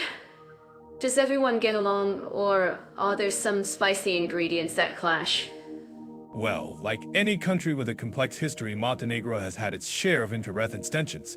But generally, there's a strong emphasis on tolerance and coexistence. So it's like a family dinner where everyone pretends to like each other for the sake of grandma? Just kidding. Not exactly. Montenegro is actively working to promote social harmony through various initiatives and legal frameworks. There's a growing awareness of the importance of protecting minority rights. It's like a group hug for the whole country. Exactly! Although progress is always a work in progress, but the foundation is there. What about the younger generations in Montenegro? Are they more open-minded than the older ones? Definitely. Younger Montenegrins are generally more exposed to global influences and are more likely to embrace diversity. They're growing up in a world of the internet and social media, which is breaking down cultural barriers. Thanks, Internet. You fair to say it is better, Gene. So it's fair to say it is better to be from younger generations, generally. Let's just say that the older people and the younger ones are a bit in opposition with their views. Okay, let's check Japan. Is the younger generation more tolerant in Japan? There's a growing trend toward greater openness and acceptance of diversity among younger Japanese people. Some older generations are more conservative. It's like your hip grandma who still uses a flip phone. So Leo, what are some personal stories that highlight cultural diversity in Montenegro? Give us the juice. I once met a Bosniak family in a small village who had been living there for generations, peacefully coexisting with their Orthodox Christian neighbors. They shared stories of celebrating each other's holidays and supporting each other through thick and thin. Heartwarming. Like a real-life Hallmark movie. Pass the tissues. It's these everyday acts of kindness and understanding that truly define cultural diversity and tolerance. What about Japan? Any stories of surprising cultural exchanges or acceptance? I remember reading about a small town in Japan that welcomed a group of Syrian refugees. Initially, there was some hesitation from the local community, but over time, they began to integrate and learn about each other's cultures. So even in a homogeneous society, there's room for change and growth. It's like planting a new seed in unfamiliar soil. It shows that even in places where diversity is less visible, there's a potential for understanding and empathy. But it sounds like both countries have a long way to go. What are the challenges both countries face in the Department of Tolerance? In Japan, some of the challenges include overcoming ingrained cultural biases and addressing discrimination against foreign residents. There's also a need to promote greater understanding of LGBT rights. Those are some big hurdles, like trying to climb Mount Fuji in flip-flops. Precisely. In Montenegro, some of the challenges include addressing historical grievances between different ethnic groups and combating prejudice against marginalized communities. So, how do both countries stack up overall? Who wins the tolerance trophy? So where do you think that we can talk through that? It's not really a competition, Mira. Wow. Both countries are on their own journey toward greater cultural diversity and tolerance. They're facing different challenges and have different strengths. So, it's like comparing apples and oranges, but totally different. What do you think the future holds for Japan and Montenegro in terms of cultural diversity? I'm optimistic. I think we'll see both countries continue to evolve and become more inclusive societies. The younger generations are leading the charge, and technology is helping to break down cultural barriers. Oh, sounds like a bright future. Maybe one day we'll have a world where everyone gets along and sings Kumbaya around a campfire. That's the dream, Mira. And maybe we can sell tickets to that Kumbaya's Urkel. That's the spirit, Leo. Well, thanks. Thanks for joining us on this cultural roller coaster. If you like our content, don't forget to hit that like button. And subscribe for more insightful, sarcastic commentary. Check out Jet Off AI for more travel tips and cultural insights. Yes, definitely check out Jet Off AI. And don't forget to share your own stories of cultural diversity and tolerance in the comments below. We'd love to hear from you. Boom. Boom. Until next time, stay curious, stay aura, and stay caffeinated. Bye everyone, Miuha. Hello everyone. Let's talk about schools and languages. Maybe we can figure out where to go to become super smart. Oh. Well, Mira, super smart requires more than just a good school. But alright, let's see how Japan and Montenegro stack up. I'm already bracing myself for some quirky educational traditions. Super high literacy rate, right? Like, everyone's reading manga from age 3? Wow. Pretty much. Japan's education system is intense. They take learning seriously from day one. Crammed schools pressure the whole shebang. Reminds me of my comedy career, total dedication or bust. And all those cool anime and manga. Learning Japanese must be awesome. So many pop culture goodies. True. Learning Japanese opens up a whole new world of entertainment. But the language itself? Dude, the kanji will make you cry. It's like learning to draw before you can even write. Ouch! Oh, okay, kanji sounds hard. What about Montenegro? Is it just beautiful mountains and beaches? Or do they have schools too? Montenegro's got schools, alright. It's a smaller system, but they're working on modernizing. Plus, think of learning Montenegrin surrounded by stunning scenery. Talk about study motivation. Learning Montenegrin sounds cool. I bet it's easier than Japanese. Probably. Montenegrin is a Slavic language more similar to other European languages. But hey, easy doesn't always mean exciting. It's like my commie simple jokes get laughs. But edgy ones stick with you. Speaking of language schools, which country is better for immersion? Where will people force me to only speak a language and think in their culture? Japan is hardcore immersion. Step 1 foot in the country, and you're bombarded with Japanese everything. Ads, TV, conversations, it's a total language boot camp. Get ready to dream in katakana. But what if I want to study something specific, like robotics or anime drawing? Japan's got you covered. They're leaders in tech and pop culture. So universities and specialized schools galore. Just be prepared for some serious competition. I bet even their art schools are fiercely competitive. Whoa! Okay, Japan sounds intense but amazing. Montenegro is good if you want to relax and learn slowly? Pretty much. Montenegro offers a more laid-back pace. Smaller classes, personalized attention. It's like getting a language tutor with a side of Adriatic sunshine. Can foreigners even get into these schools? Is it like a secret club with a password? Japan's universities can be tough for foreigners to crack, but tons of language schools cater to international students. Plus, scholarships and exchange programs can help make it happen. Maybe even I can try to get some help. Well, Cool. What about Montenegro? Is it expensive to study there? Wow. Montenegro is generally cheaper than Japan. Tuition and living costs are lower, so it's a budget-friendly option for students who want a European experience without breaking the bank. Well, if you don't want to worry so much about the budget, it is time to pack the books and move to Montenegro. Wow.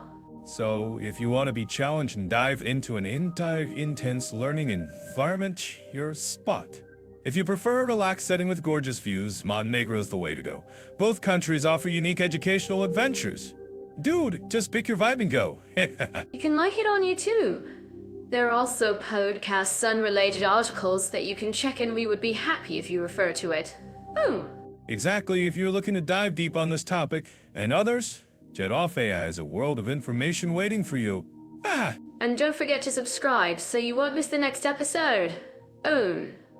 Hello everyone.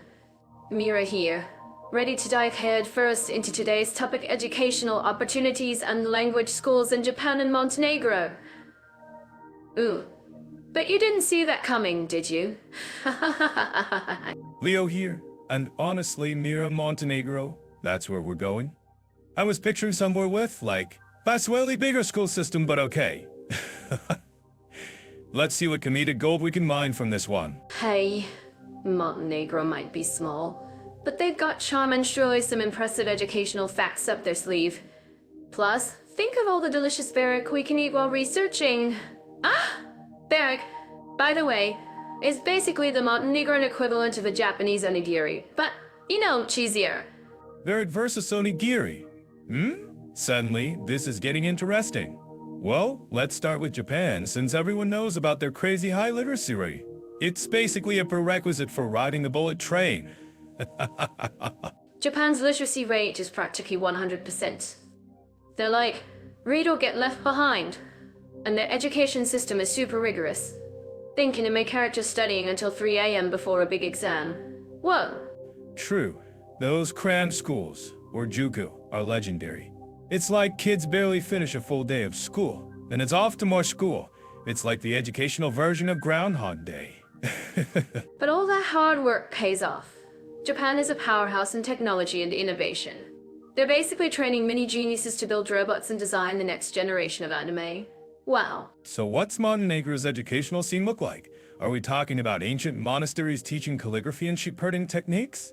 Come on, you know I'm teasing. Well, Montenegro might not have the same global reputation as Japan in education, but they're definitely working on it. Their literacy rate is also very high, around 98%. They're doing something right.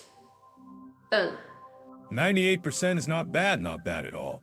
Do they also have insane after-school programs, or is it more like learn to read then go enjoy the stunning Adriatic coastline? But Montenegro has been working to modernize its education system, aligning with European standards since. You know, they want to be part of the EU club one day. EU standards, huh?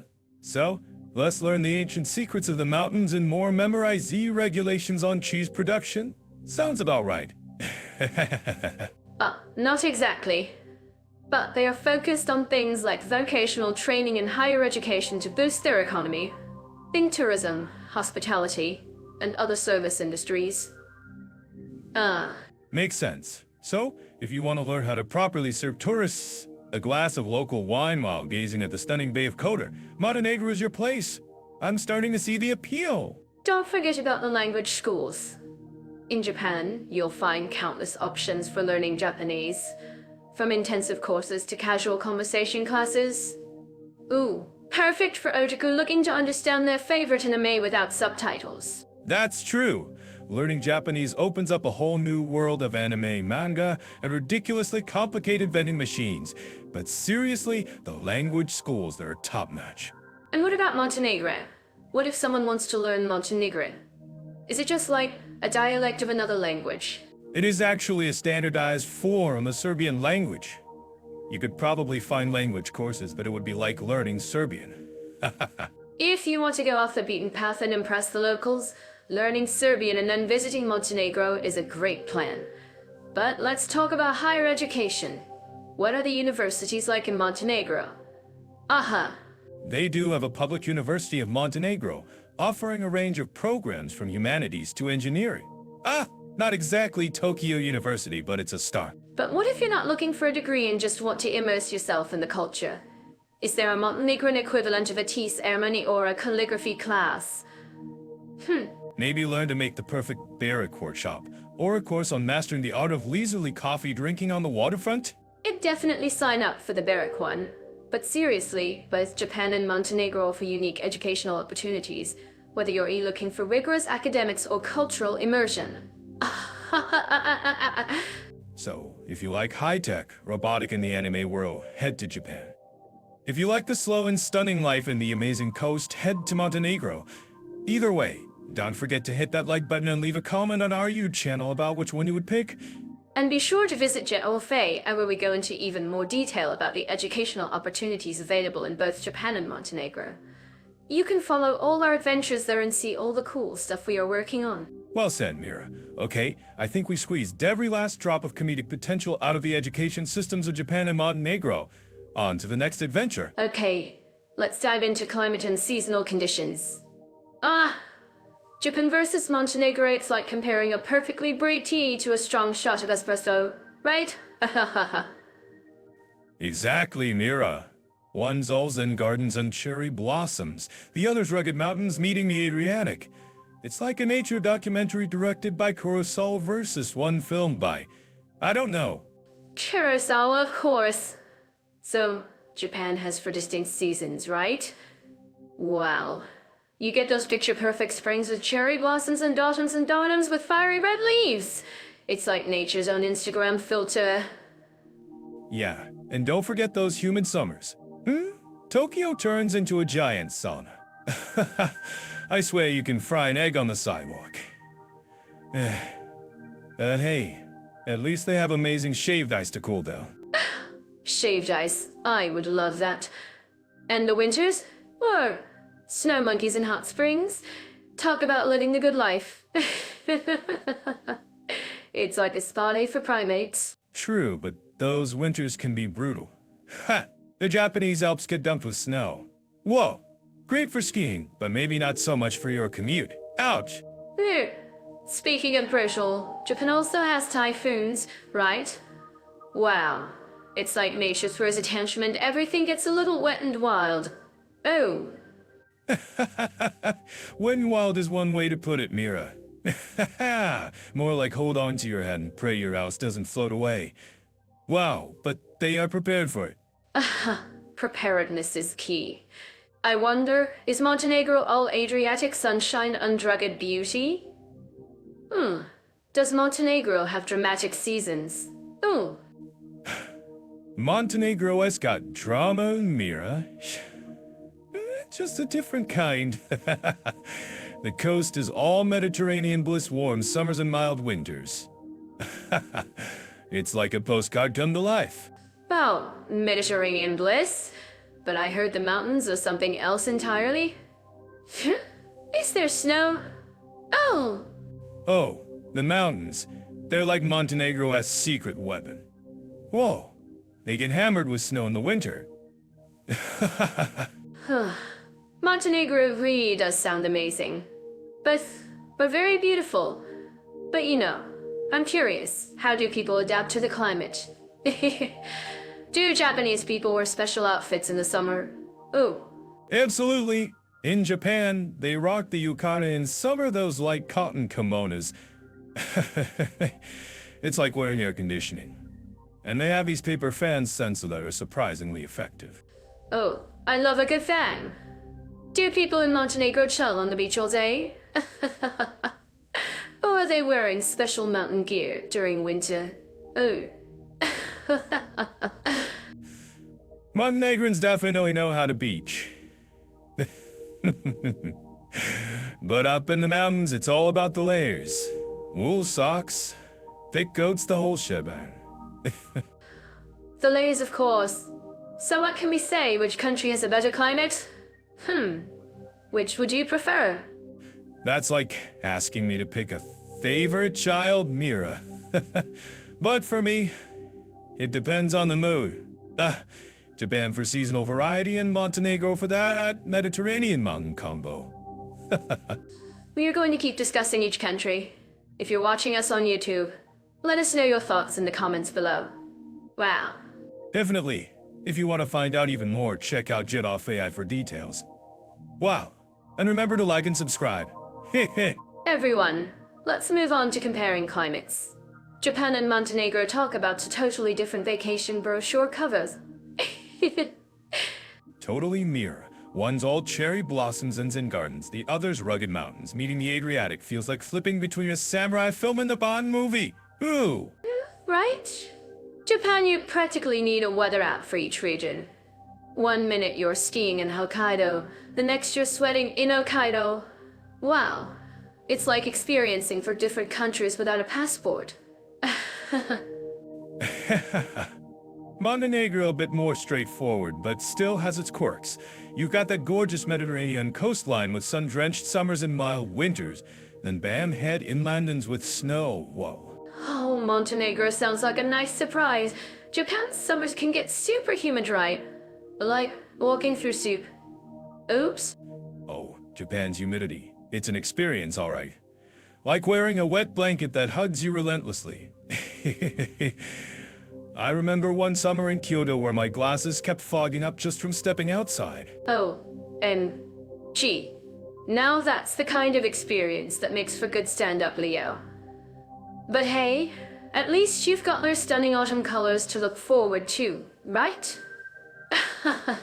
True, Mira, true. Japan's autumn, it's like someone cranked the saturation slider all the way up.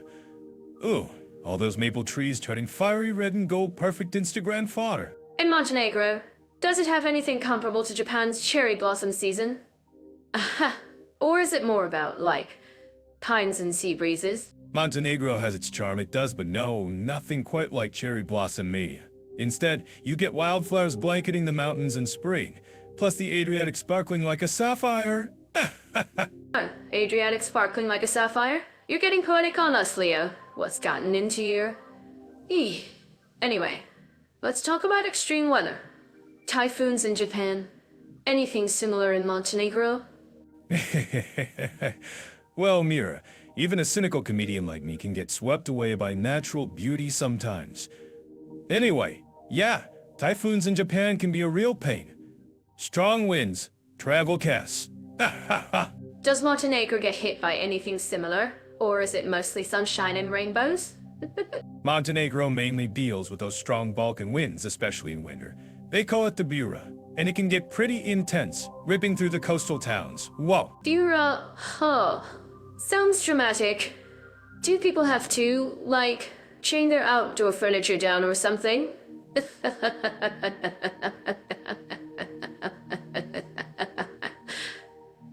Pretty much, Mira. Pretty much, Mira. You see those old stone houses along the coast? They're built solid to withstand those winds. It's all part of the charm. Speaking of adaptations, how do people in Japan cope with the crazy weather? You know, besides the obvious umbrellas and heated toilet seats. Yeah, well, Japan's traditional houses have those wide eaves to protect from rain and sun, and they're built to withstand earthquakes too. Plus, the Japanese are masters of layering clothing essential for dealing with those sudden temperature changes. Layering smart. What about Montenegro? How do they deal with blazing sun in summer and those crazy Bura winds in winter? Wow. Montenegrins, it's all about those stone houses with thick walls for insulation. They're experts at siesta during the hottest part of the day too, and those coastal cafes always have windbreaks set up in winter. So, different strategies for different challenges. Hey, since we mentioned the hot summers, which country would you say has the best beaches for cooling off? Tough one. Japan has Okinawa with its turquoise waters on coral reefs, but Montenegro has those dramatic, cliff-lined beaches along the Adriatic pretty tough to beat, if you ask me. Fair enough. Fair enough. So, if you had to choose based purely on climate, which country would you say is the most comfortable to live in year-round? Comfortable? Now that's a matter of personal taste. Japan, you get all four seasons in full force. Montenegro, you get a mild Mediterranean climate with some mountain snow. Me? I'd pick Montenegro. Less humidity, more sunshine. Less humidity, more sunshine, yeah. I can see the appeal. But I'm still tempted by those cherry blossoms and onsens. It's a tough call.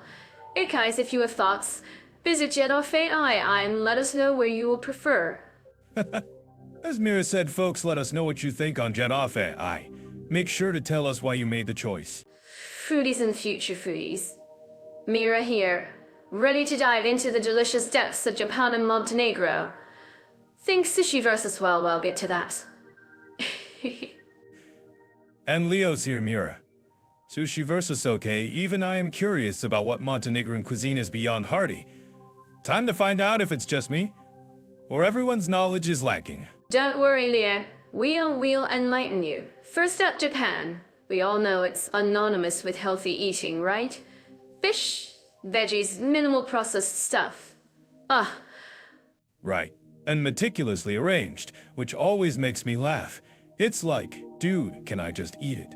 Or is there some elaborate ceremony I need to perform first? Ha ha ha! Exact form. But let's give a shout out to the nutritional side. Low in saturated fat. High in omega-3s basically. It's a nutritionist dream. Wow. Unless you're counting the soy sauce. Then it's a sodium enthusiast dream. But seriously, the focus on fresh, seasonal ingredients is amazing. Respect. Now, Montenegro, get ready for well meat. Lots of it. Think grilled meat stews and hearty portions. Yes. Finally, something that's a little bit on my alley. I can just imagine steak is art, and hopefully the side dish is coffee too. Maybe not coffee with steak, Leon. But seriously, while not as globally recognized for its health halo as Japanese food, Montenegrin cuisine is packed with protein and local produce. Wow. See, Mira, that's what I am talking about. Local produce, that means freshly caught fish, right? Then we can definitely do sushi Montenegrin style. Whoa! You and your fish. They do have amazing seafood along the coast, Leo. Think more grilled than raw. And lots of olive oil. Oh. Olive oil is a friend, though. It means lots of omegas and things, so the Mediterranean diet vibes are strong. Not as artistic as the Japanese, more like rustic charm. That's a perfect way to put it. Japan is precise and elegant. Montenegro is rugged and comforting. Speaking of comfort, the kakamak is a must-try. It's like a creamy polenta. Okay, creamy polenta sounds amazing. Throw in some cheese and anso. That sounds like fuel for mountain hiking or, intensely observing people. Yo, you're getting the hang of Montenegrin cuisine. It's simple, flavorful, and definitely keeps you going. Now Japan has kombucha. What does Montenegro have for healthy drinks? Boom! Probably rocky, but hopefully something a bit healthier. Maybe some homemade yogurt drink? I would say coffee. The Mira, you are a bit too excited about coffee. Okay, true. But they do have amazing yogurt and other cultured milk drinks. Full of probiotics for a happy gut. Whoa. Excellent. Happy gut equals happy comedian, which is a win for everyone. But I still want to see that Rocky Yakambuka hybrid, if anyone's listening. Oh. Okay, Leo. Let's not give anyone ideas. Both countries offer delicious and interesting ways to nourish your body, just in totally different styles. So whether you're after delicate artistry or hearty mountainside fare, Japan and Montenegro have got you covered. And hey, send us your food pics if you try either on our jet. Hello everyone. Are you ready to dive into a culinary adventure? Because today, we're comparing the food scenes of Japan and Montenegro. I'm already picturing sushi and, well, you'll figure out the Montenegrin specialty soon enough. Ugh. Mira, you crack me up. Figuring out the Montenegrin specialty soon enough sounds like you're about to embark on some top-secret mission? But seriously, folks, Japan and Montenegro talk about two totally different flavor profiles. One's all about delicate artistry, and the other... Let's start with Japan, shall we? It's famous for its meticulous approach to food. From the perfect slice of sashimi to the art of the bento box, it's all about precision in presentation. Wow, it's like every meal is a tiny edible masterpiece. Aha! Precision is right. Dude, have you ever seen a sushi chef at work? It's like watching a surgeon, only instead of scalpels, they're wielding razor-sharp knives and creating culinary magic. Whoa, I swear, they could probably perform open-heart surgery with a tuna. That's a great image, Leo. Now, before we get carried away with knife skills, let's talk about Montenegro. It's a land of hearty, rustic fare. Think grilled meats, fresh seafood, and plenty of cheese. Oh, it's like a delicious down-to-earth feast. Montenegro, where the portions are generous and the flavors are bold. Dude, in picturing massive platters of grilled lamb, mountains of potatoes, and enough cheese to sink a small ship. Whoa, forget delicate artistry, this is food designed to fuel a Balkan warrior.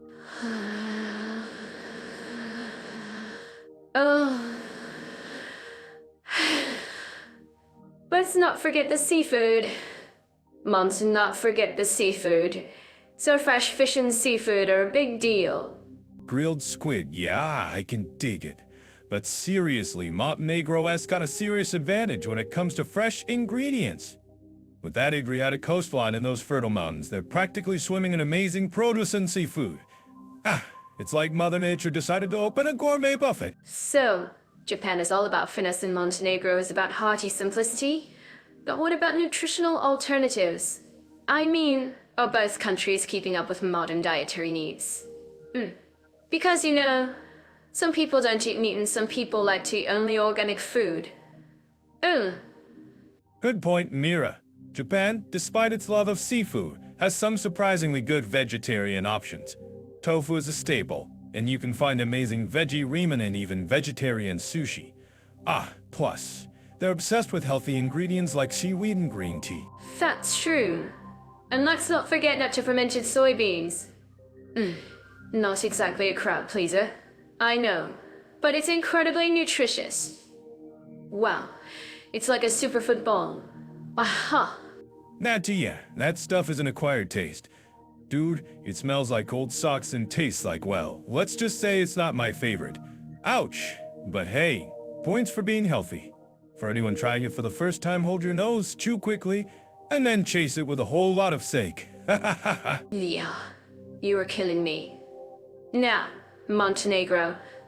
I'm a little less familiar with their vegetarian scene.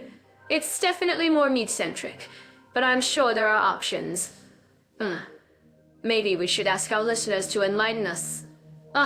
Yeah, Montenegro might be a bit tougher for vegetarians.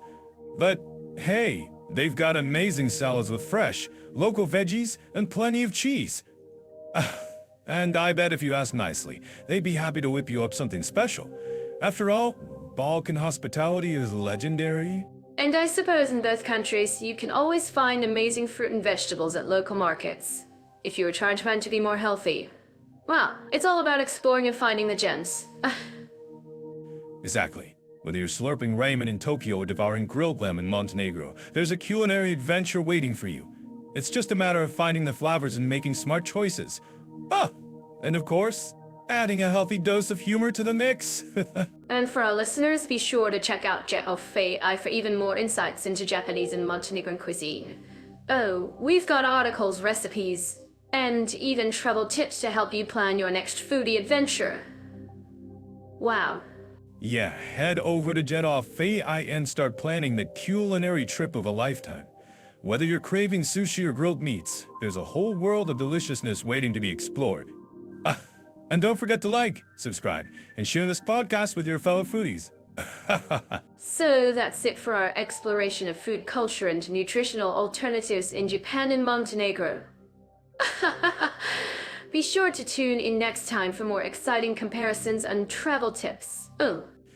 Later, folks. And remember, always keep your sense of humor, even when faced with a plate of Nat 2. Mira here, ready to jump into the historical, cultural, and artistic wonders of Japan and Montenegro. I've got my travel hat on. Metaphorically speaking, of course.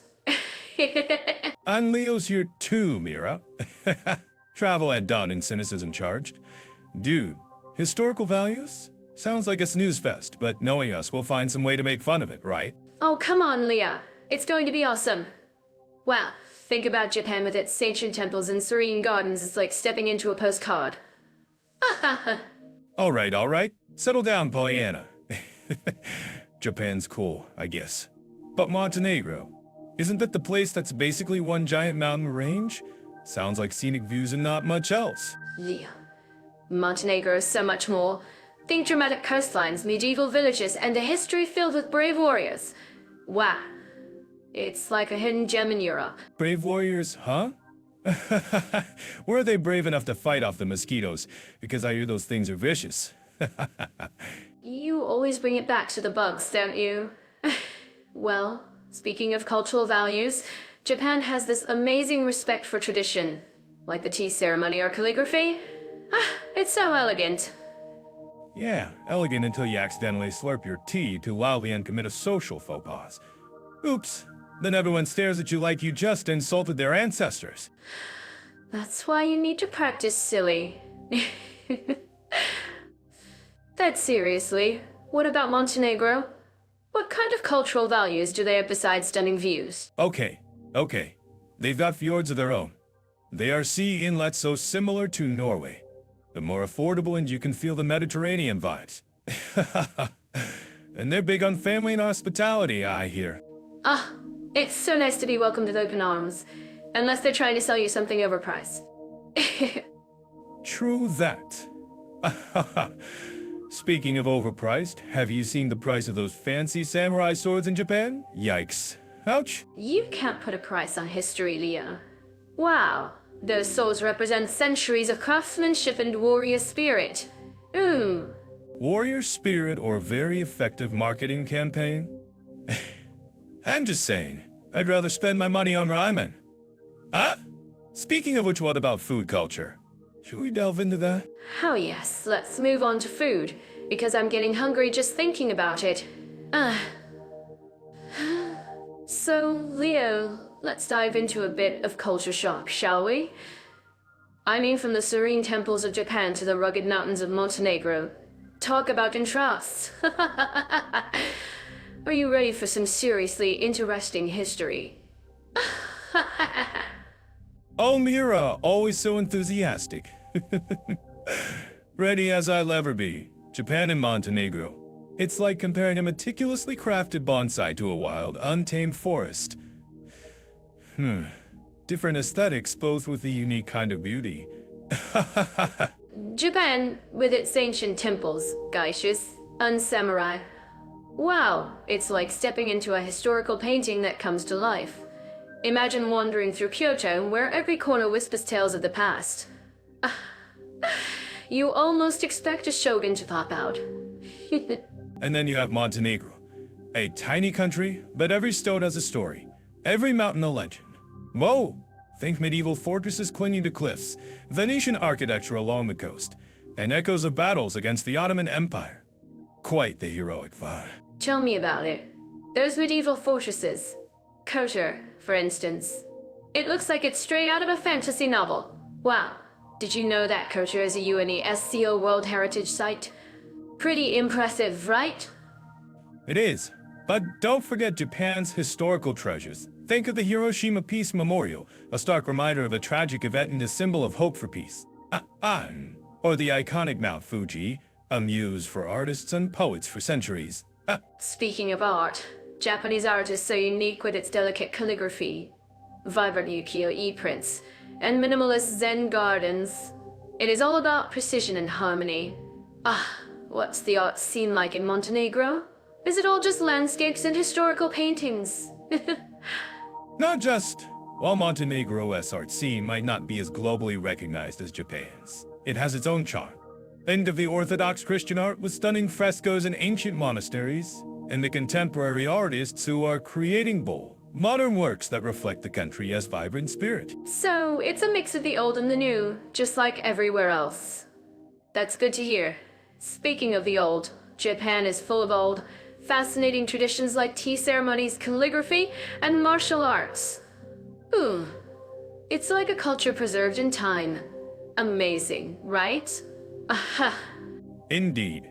And while Montenegro might not have those ancient, meticulously preserved traditions, it makes up for it with its vibrant folk culture with lively dances, epic songs, and elaborate costumes that tell the story of its people.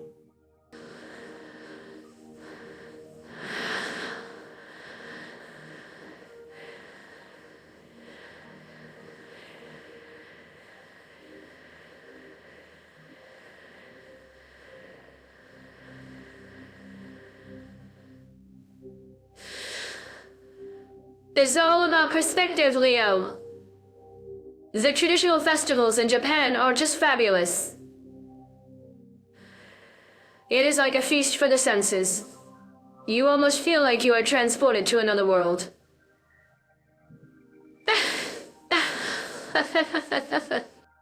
And have you ever experienced a Montenegrin Slava, Mira? It's a family's patron saint day, celebrated with food, music, and heartfelt traditions. It's a celebration of family, faith, and community that's passed down through generations. Sort of like a Japanese family gathering during urban, honoring ancestors with lanterns and dolls. It's funny how different cultures find common ground. Exactly. And both countries value their heritage. Japan, with its dedication to preserving ancient crafts and rituals, and Montenegro with its fierce defense of its independence and cultural identity. Oh, both teach us something about the importance of remembering where we come from. You know, Leo, you might be right. But what about modern stuff? Contemporary art? Underground music scenes? Which country has the edge there, do you think? That's a tough one. Both countries have their own unique spin. Japan with its cutting-edge technology and pop culture, and Montenegro with its own blend of Balkan influence and Mediterranean flair. Don't forget Mandendemi. That's Japanese cultural export. That is recognized worldwide. Wow. Even people who know nothing else about Japan knows about Chennai.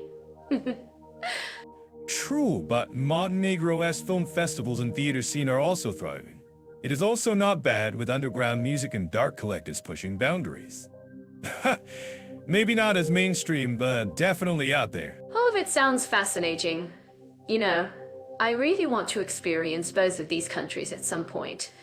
I mean, imagine experiencing ceremony in Kyoto, and then hike the mountains of Montenegro. Oh. Now that's an itinerary I can get behind. Now then, whether you're drawn to Japan's serene temples or Montenegro's dramatic landscapes, both countries offer a captivating journey through history, culture, and art. And you can see this video on our YouTube channel. Don't forget to subscribe and like it. You're right. It is all about finding the beauty in the details wherever you go. And don't forget, you can find more details on Jet.ai. Let's keep exploring, shall we? Always.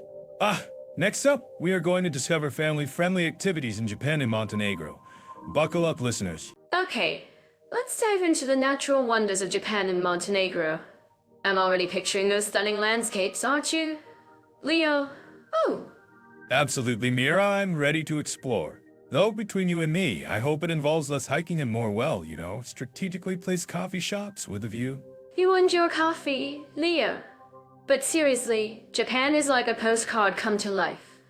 We're talking about Mount Fuji, cherry blossoms, and those meticulously designed gardens. Wow. Postcard indeed, Mira. The real question is, can you actually find a spot without a million tourists snapping the same photo? Still, those landscapes are undeniable, especially when a bullet train whisks you past them. Speaking of bullet trains, imagine seeing the Japanese Alps from one of those. The rugged peaks covered in snow. It's breathtaking, right? Oh, I was just about to ask that. And for those less inclined to conquer those Alps, there are allegedly scenic onsen or hot springs down in the landscape. Perfect for contemplative sipping, don't you think? Contemplative sipping? Is that what you call soaking in a hot tub?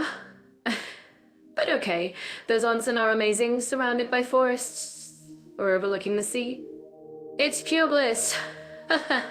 Pure bliss until you realize you're sharing that bliss with a bunch of strangers in their birthday suits, but hey, that's cultural immersion for you. Oops, let's talk about something less revealing. What about Japan's coastline? Miles and miles of dramatic cliffs, hidden beaches, and those iconic torii gates standing in the water. Wow. Wait, I want to add something there. I love those rugged coastlines, perfect for dramatic photos, especially with a drone. Just hope the battery doesn't die halfway through. Oops. Drone photography and coffee breaks. That's your kind of nature trip. But seriously, Japan's attention to detail even shows in its natural landscapes. Don't you agree? Agreed. It's like they meticulously arrange every rock and tree to create the perfect Zen moment. Oh, which reminds me, what's Montenegro got? I'm picturing the rocky things. Leo, you're selling Montenegro short. Think dramatic mountains plunging into the Adriatic Sea, fjords that rival Norway, and crystal clear lakes. Wow. Okay, fjords are interesting and as a stand-up material. Are there Vikings involved? Because I'm gonna need some Viking jokes ready to go. In Montenegro? I think you're mixing up your travel destinations, Leo. But seriously, the Bay of Kotor is stunning. A UNESCO World Heritage Site. It's like a hidden paradise. Alright, UNESCO World Heritage Site. That means there must be a decent coffee shop nearby, right? I'm sensing a theme here with my priorities. Speaking of themes, Montenegro is all about dramatic contrasts, isn't it? You have the rugged Dumirt, or national park, with its glacial lakes and towering peaks, and then you have the Adriatic coast with its charming towns and sandy beaches. Whoa. I love the sound of charming towns and sandy beaches, but the thing I'm genuinely curious about is this Dumir, or National Park. Ooh, is that where they filmed the Game of Thrones episode? It looks like it should have been. As I know, Game of Thrones wasn't filmed there, but you're right. It does look like it belongs in a fantasy epic. High mountains, deep canyons, and primeval forests. It's like stepping into another world. So, Mike, another world? So, like, Zaras and maybe a dragon sighting or two. I suppose a digital detox and dragon might be good for the soul. The digital detox is real, but the dragons are probably just overly enthusiastic tourists. But seriously, Montenegro is still relatively undiscovered compared to other European destinations, which means you can experience its natural beauty without the crowds. So you're saying there's a chance I can find a quiet corner to complain about the lack of coffee options? Now you're speaking my language. It's more than that, Leo. The country boasts a rare and endemic species of plants and animals in the largest bird reserve in Europe, Lake Escader. Speaking of that, I am very happy that Jedofea gives us the opportunity to explore the wonders of our world and talk about topics like this. Yes, thank you, Jedofea, which makes it possible for us to topics. Oh, Japan and Montenegro are both amazes with unique natural beauty, and you can explore it. Well, Mir, maybe we can talk about where the best restaurants and cafes are in our future podcast. What do you think? That sounds amazing, Leo. If you like our videos, you can follow us on YouTube to support us.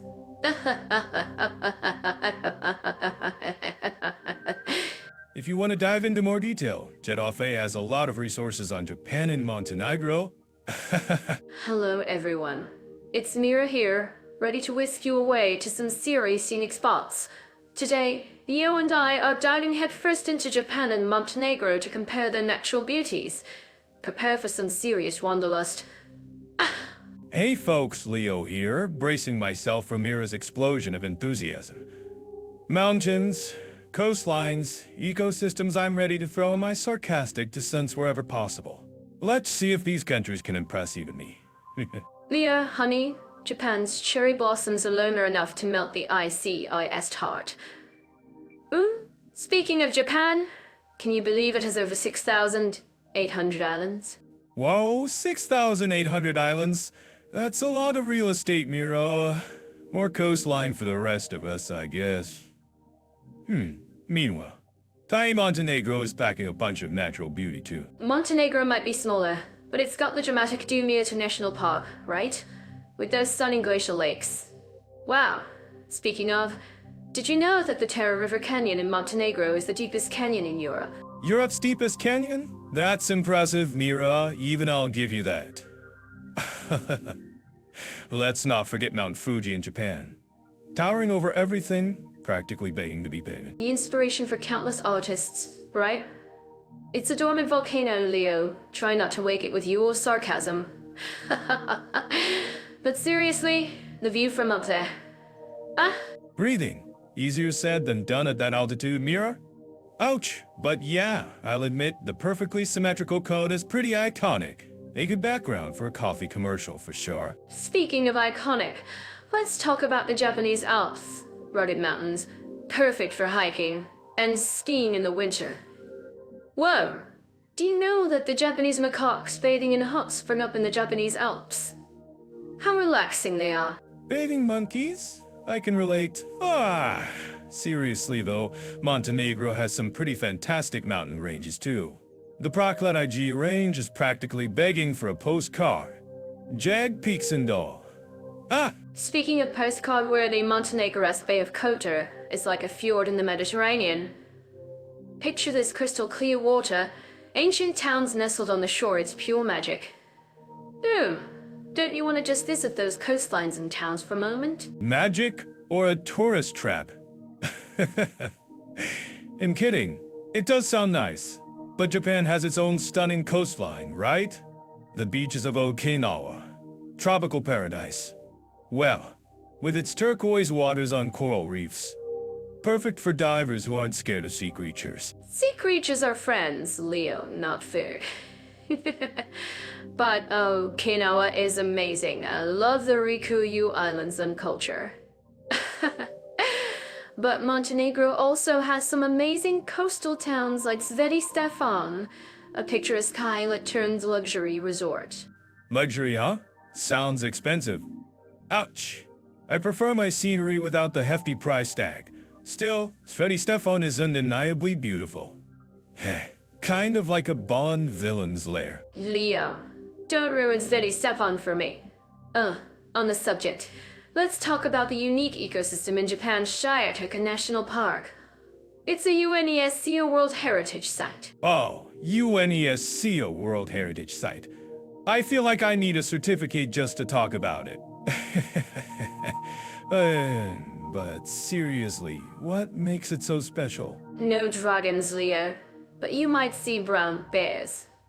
Wow! Plus, it has a unique interaction between marine and terrestrial ecosystems. I know you are a fan of taking picture. The nature there will be good reference for you. Bears, huh? Sounds like a great place to avoid then. Ouch! Montenegro might be smaller but is full of treasures. Do you know Lake Escader, which is the largest lake in southern Europe? It is a birdwatcher's paradise. Alright. Montenegro is gaining some points here. I do love birds. But back to Japan, have you ever been to the bamboo forest in Arashiyama? Kyoto? That sounds exotic. Tell me more. Walking through that bamboo forest is like stepping into another world. The towering stalks, the sunlight filtering through. It's incredibly peaceful. Peaceful is good. My kind of travel. I can write some notes for a comedic scene by just walking around the forest. Oh, Kamira, you win this one. Did I hear you correctly? Did Leo actually admit it that Japan had something great? No! Maybe, just maybe, it's enough for one episode for today. Okay, everyone. Remember our website, Jet Off A. We will share the details over there. Bye-bye. Don't forget to like and subscribe. Bye-bye. Alright, Leo. Let's talk Japan and Montenegro sports, activities, and adventures galore. I'm already picturing myself doing a perfect cartwheel on a Montenegrin beach. What about you? Cartwheels, Mira? Seriously? I'm picturing myself trying to understand the rules of sumo wrestling while sipping sake. That sounds more my speed. Oh, okay. That's classic Japan. But have you seen those Montenegro mountains? Perfect for hiking and maybe even a little spontaneous yodeling. Yodeling? In Montenegro, I'd rather try canyoning in the Tara River. That's an adventure, Mira. Way more thrilling than vocal exercises. Whoa. Canyoning sounds intense. But Japan is not Fuji. Imagine climbing that and belting out a Disney song at the summit. Wow. Belting Disney? Ouch. Mira, you're killing me. I'd rather be skiing in the Japanese Alps. That's way more appealing to my ears and my sense of adventure. Skiing in Japan sounds magical, I admit it. But Montenegro has the Adriatic coast sand, and maybe a water skiing competition. I could totally win. Boom! Win? Mira, you'd probably end up inventing a new kind of faceplate. I'll stick to cycling around Lake Escader and Montenegro scenery plus exercise. Perfect. Oh, you're on. Cycling in Montenegro sounds pretty epic. But can you beat a traditional Japanese archery competition? Kudo, I believe they call it. Kudo, wow. Okay, that sounds meditative almost. And still leaning towards a rafting adventure on the Tara River. Nothing beats that adrenaline rush. Speaking of adrenaline, ever tried a Japanese ninja obstacle course? I bet I'd finish it in record time. Ninja Warrior mirror coming through. Ninja Warrior Mira. I'm picturing total chaos. I'd rather stick with something less acrobatic. Maybe some leisurely fishing in Montenegro's coastal towns. Ha! But you're turning into an old man. I'd rather explore the coral reefs of Okinawa while scuba diving. It's like an underwater rainbow. Oh, Underwater rainbows? Okay, that's tempting, but have you seen the Via Frada in Coder, Montenegro? Climbing those cliffs is an experience, trust me. Wow. scary, but tempting. Aha. But what about trying some traditional Japanese kendo? I bet it'd look amazing in the outfit. Kendo, eh? More like K. Oh, D. I prefer taking on one of the many hiking trails up in Dumirder National Park. The views alone are worth the trek. You're making it hard for me, Leo. What if we combine the best of both worlds and start planning our trip now? We can check it on Jet Off AI. Planning a trip? That sounds dangerously like organization. But hey, if it means more coffee and people watching and maybe even a hike. Okay, thrill seekers. Let's talk adrenaline. Japan versus Montenegro has got the edge in sports. Activity and pure, unadulterated adventure. Oh? Mira always with the theatrics. But you're right. Both countries pack a punch. Japan's got sumo, karate very traditional. Montenegro? Think mountains and that stunning coastline. Which one lets you work up more of a sweat? That's the question. It's not just traditional, it's an art form. Imagine the sheer power. In karate, it's all about discipline and inner peace. But Montenegro, those mountains are calling my name. Whoa. Inner peace from getting thrown out of rain? I'll take your word for it. Montenegro's mountains, though, no. No, hiking, skiing, seeing serious business. Plus, you can kayak in those fjords. Kayaking in fjords sounds amazing, I'll admit. But wait, Japan has skiing too. Did you forget about the Japanese Alps?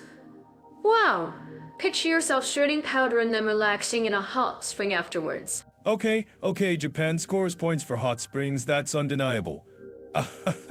But Montenegro with that Adriatic coast cliff diving, anyone? Plus, the Terror River Canyon is a rafting beast. Ouch. You're braver than I am, Leo. But let's not forget Japan's water stop scene. Surfing, scuba diving, even whitewater rafting, they got it all. Ugh. Surfing in Japan?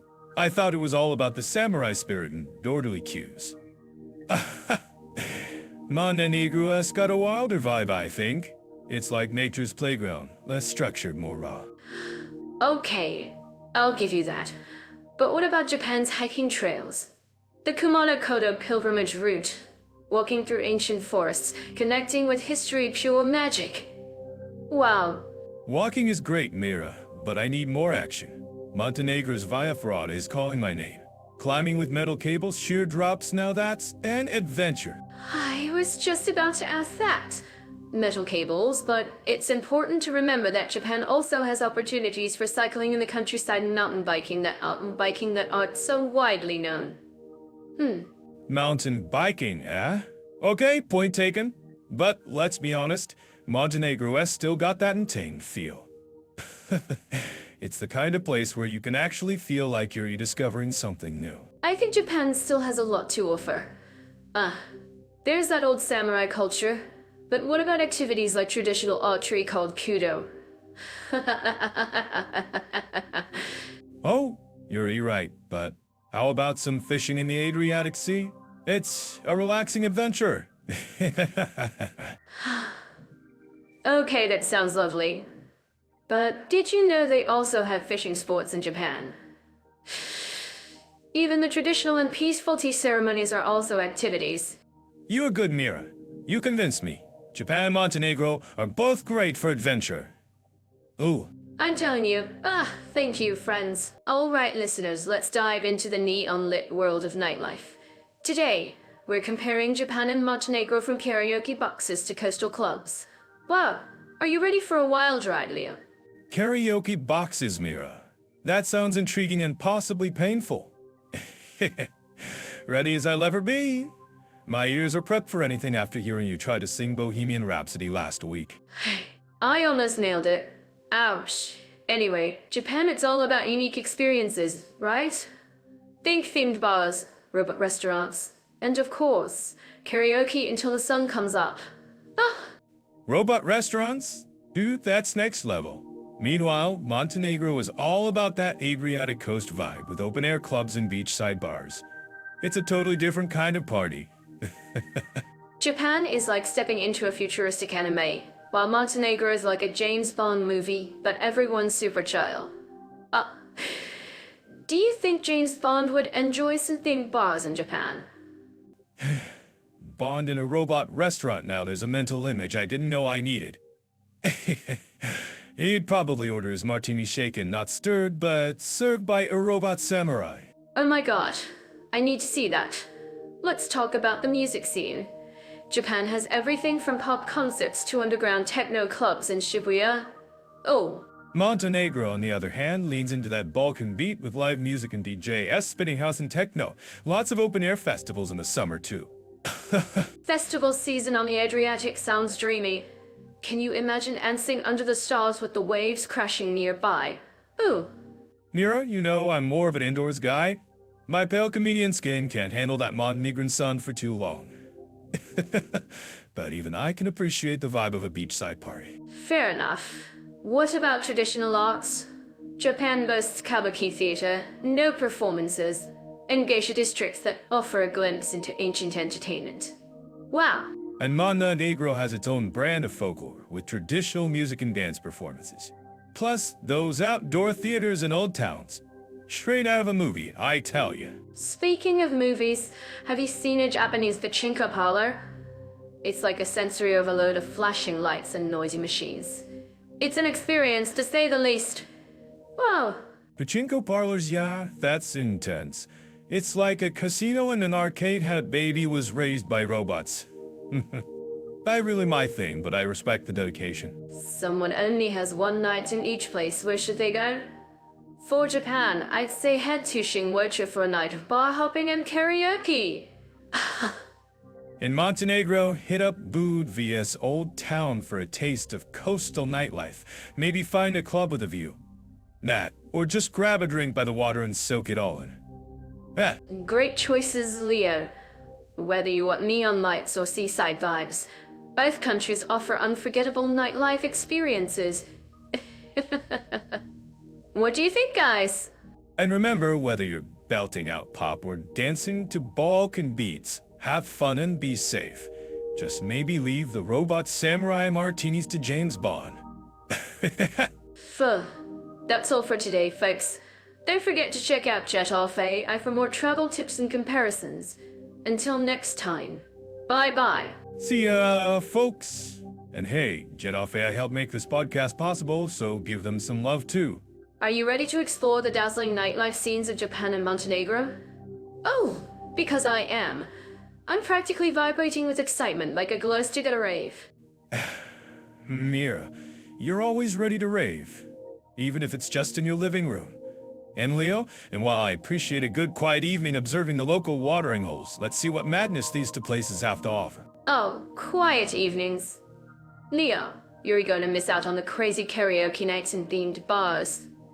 Wow, but first, let's kick things off with Japan, where it's not just about the clubs, it's an entire experience. Alright, Japan. Land of the rising sun, and the rising decibel levels, I presume. I'm picturing neon lights, hack-string neon lights, hack streets, and more electronic music than a robot convention. On Leo. The nightlife in Tokyo is legendary. Think Shibuya and Shinwocha, packed with izakaya-s, which are like Japanese pubs, karaoke boxes where you can unleash your inner pop star, and themed bars that cater to every fantasy imaginable. Themed bars, you say? Ah, I bet there's a ninja bar, a robot bar, and probably a bar where everyone pretends to be a giant squid. The Japanese do love their themes, don't they? And don't forget the Golden Gate District in Shinwocha, with its tiny, atmospheric bars that seat just a few people. It's like stepping back in time. Each bar has its own quirky theme and regulars. Golden Gate sounds intriguing. So tiny. Intimate spaces where you can't escape the conversation, perfect for preserving human behavior. I can already picture the stand-up material. And the pachinko parlors, Leo? They are not exactly nightlife, but they're an important part of Japanese entertainment culture. It's like a casino, but with silver balls and intense flashing lights. Ooh. Ah yes, pachinko. The sound of a million silver balls cascading down, it's even mesmerizing and migraine-inducing. I bet there's a special technique to winning, right?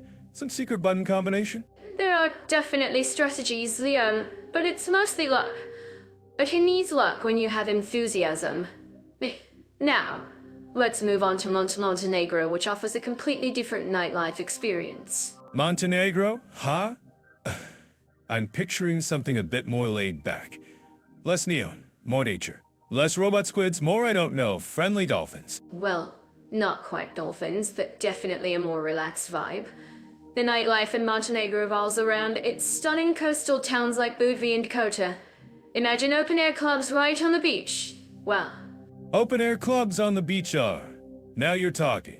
So, less techno, more chill house music with the sound of waves crashing in the background. That does sound appealing. And during the summer, these coastal towns come alive with festivals and events. It's like one big beach party. Ooh, perfect for dancing under the stars. Sounds like a perfect opportunity to observe some interesting fashion choices. I bet the style as well. Beach casual with a touch of Mediterranean flair. Oh, yes. Think flurry dresses, sandals, and lots of sun-kissed skin. But Montenegro also has its share of traditional taverns, known as Kononshino, which can enjoy local music and cuisine. Konobiei, yes. Cozy taverns where you can sip local wine and listen to folk music.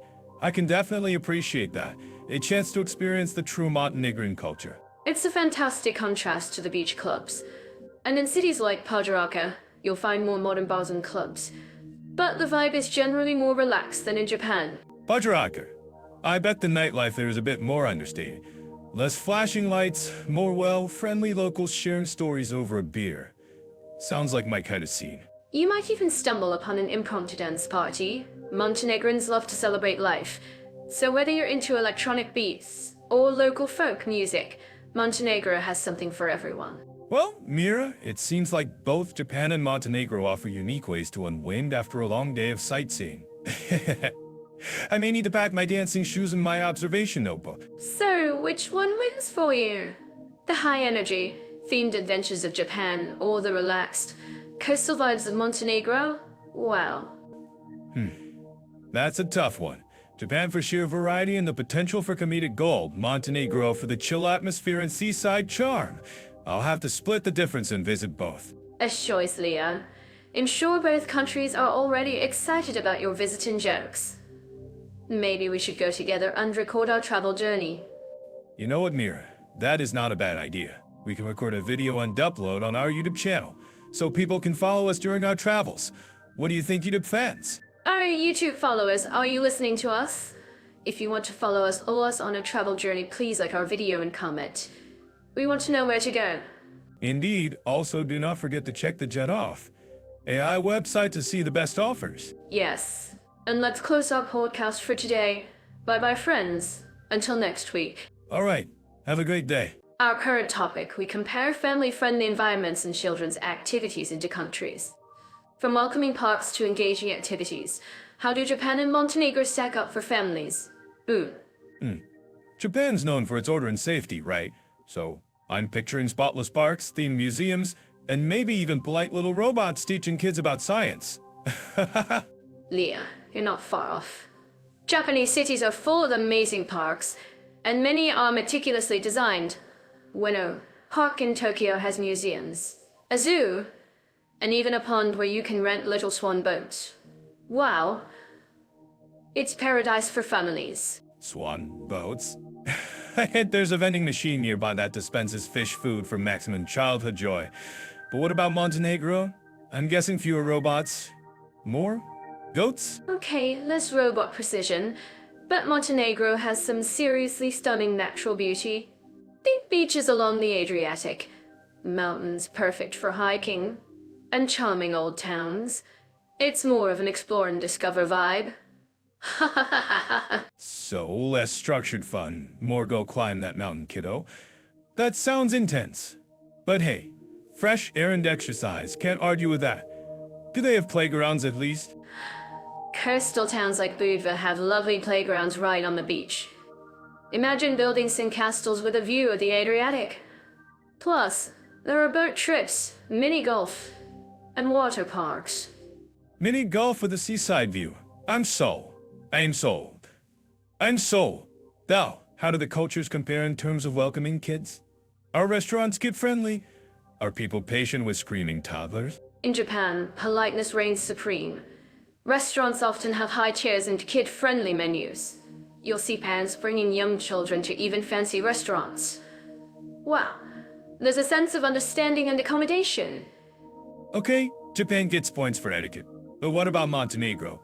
Are they cool with kids running wild in the taverns, spilling olive oil everywhere? Montenegro is more laid back. While not as meticulously child-proofed as Japan, people are generally very welcoming.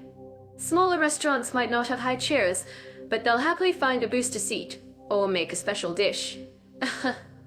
A booster seat cobbled together from a stack of cookbooks. Charming.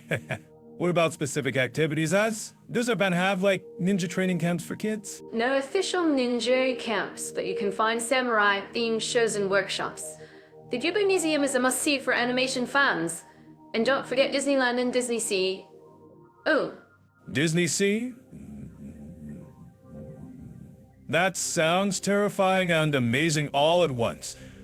But I'm betting Montenegro can't compete with the House of Mouse. What do they have? Piratery enactments? Well, the Maritime Museum in Kyoto is super interesting with exhibits on naval history. You can take boat trips to explore the Bay of Kyoto.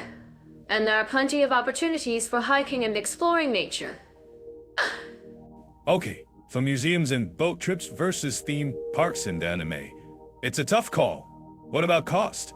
Is one country significantly more budget-friendly for families? Japan can be expensive, especially if you're doing all the theme parks and fancy restaurants. But there are ways to save money, like staying in smaller hotels and eating at local eateries. In Montenegro, I'm guessing it's cheaper than, say, France. But how does it compare to, say, Albania? Montenegro is generally more affordable than Western Europe, but it's not as cheap as some Balkan countries. Accommodation and food can be quite reasonable, especially if you venture outside the main tourist areas. Aha! So, budget-wise, Montenegro wins for value.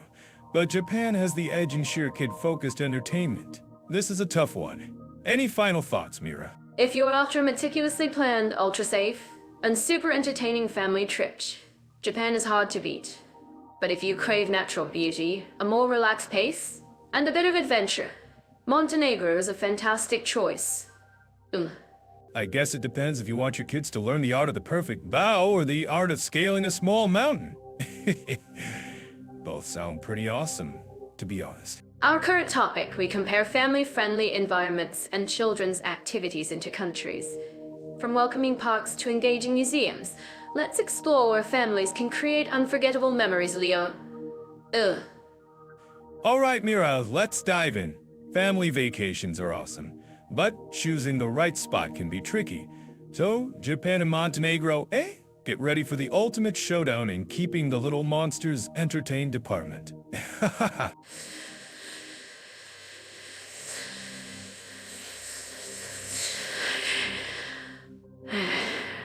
It's like stepping into a real-life anime, right? I mean, Tokyo Disneyland, Ghibli Museum, it's a kid's dream come true. Wow. True, Mira, but Disneyland is universal. Let's not give Japan all the credit for something that exists everywhere. Japan does have unique offerings, though. Come on, Leo. Japan's themed cafes alone are next level. Ever seen a robot restaurant or a hedgehog cafe? Kids go wild. Oh! Okay, the themed Okay, the themed cafes are pretty wild. I'll give you that. But what about outdoorsy stuff? Montenegro's got beaches, mountains. Perfect for burning off that sugar rush. Speaking of beaches, Montenegro's coast is stunning. Budva's sandy beaches are great for building sand castles and splashing around. But what about traditional culture? Culture? P-U-H, Lise. The only culture my nephew cares about is Pokemon cards. But you're right. Japanese culture is family-friendly if you do it right. I know, right? Japanese festivals, or matsuri, are super colorful and engaging for kids. They can try traditional games, eat street food, and watch parades. Ooh. Alright, those matsuri sound cool, but let's talk practicalities. Is Japan stroller-friendly? I've heard navigating Tokyo with a stroller can be like navigating a minefield. True, some areas can be crowded, but Japan's public transport is super efficient and clean, making it easier to get around. Plus, tons of family-friendly hotels have cribs and high chairs. Ah. Good point, good point. Montenegro's a bit more rugged. Not every road is paved and some historical sites require a bit of a hike. Not ideal for toddlers. Not ideal for toddlers. While Montenegro is great for adventurous families, Japan caters to a wider range of ages and interests. There's something for everyone, from toddlers to teens. Fair enough. But Montenegro has one major advantage: it's way less crowded. Japan's tourist hotspots can feel like sardine cans during peak season. Montenegro offers a more relaxed pace and a chance to escape the crowds. Plus, budget-wise, it's generally more affordable than Japan. Money talks, Mira. A family trip to Japan can easily break the bank. Montenegro offers stunning scenery and outdoor adventures without the hefty price tag. Whoa! But remember, Japan has the bullet train, which is an amazing experience. Also, the Hello Kitty theme park is pretty awesome. Hello Kitty? Seriously? That's your big selling point? I'm kidding. I'm kidding. Japan wins for sheer variety of attractions, hands down. But Montenegro offers something different. Exactly. It depends what you want. Montenegro has a raw, natural beauty that can really help families reconnect with nature. Precisely. Japan's amazing for those that love new experiences and all sorts of weird things, but Montenegro is more serene and chill. Well, I'd take both trips if I could, but if I had to choose just one for the kids, I would prefer Japan. There's more to do. It's all personal preference anyway. Alright. You win this round, Mira. Japan takes the family-friendly crown, but Montenegro puts up a good fight. Both are great, just in different ways. I agree. Plus, this podcast exists thanks to Jet Off AI. So why not visit Jet Off AI to see all the related articles? Good point, Mira. Also, if you are watching us on YouTube, don't forget to comment and tell us what you think about the two countries. Oh! Alrighty. Let's chat about LGBT vibes in Japan and Montenegro. Think Aisha's meets well. What's the Montenegrin equivalent? Mountain fairies? Mountain fairies? I'm picturing tiny bearded men in the twos now. Thanks, Mira. I needed that visual.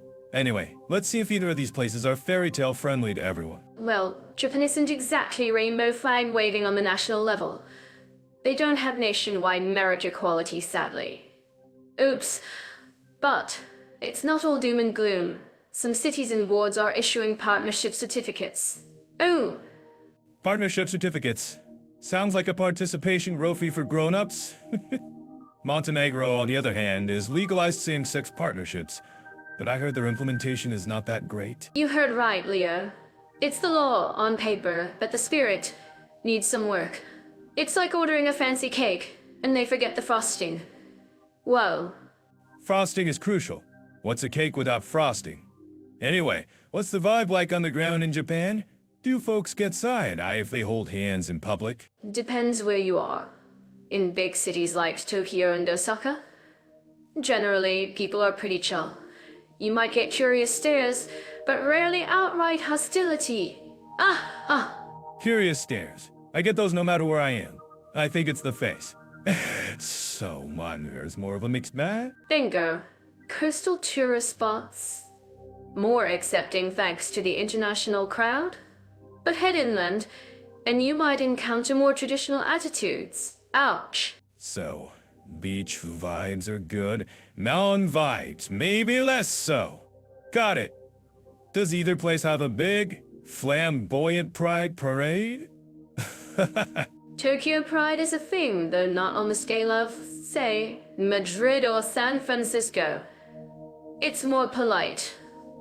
Polite pride? Only in Japan.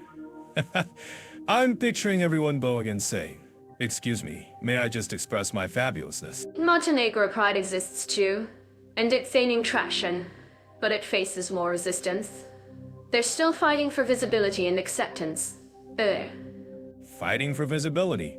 That's rough. Do either of these countries have any historical LGBT figures? Anyone we can raise a glass to? Well, Japan has a long history of same-sex relationships and samurai culture, though it's a bit romanticized now.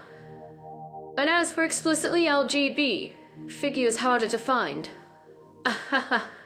Yeah, history tends to whitewash things. Montenegro. I'm guessing we're digging deep for this one. Montenegro's LGBT history is pretty much unwritten. The focus is on building a more inclusive future. Oh. Future's good. So, if someone is looking for a place to live, work, or just do it, which place is likely the better bet? Depends on what you prioritize. Japan offers relative safety in major cities, but legal protections are limited. Montenegro offers more legal rights, but maybe less social safety in some areas. It's a Sophie's choice of fabulousness.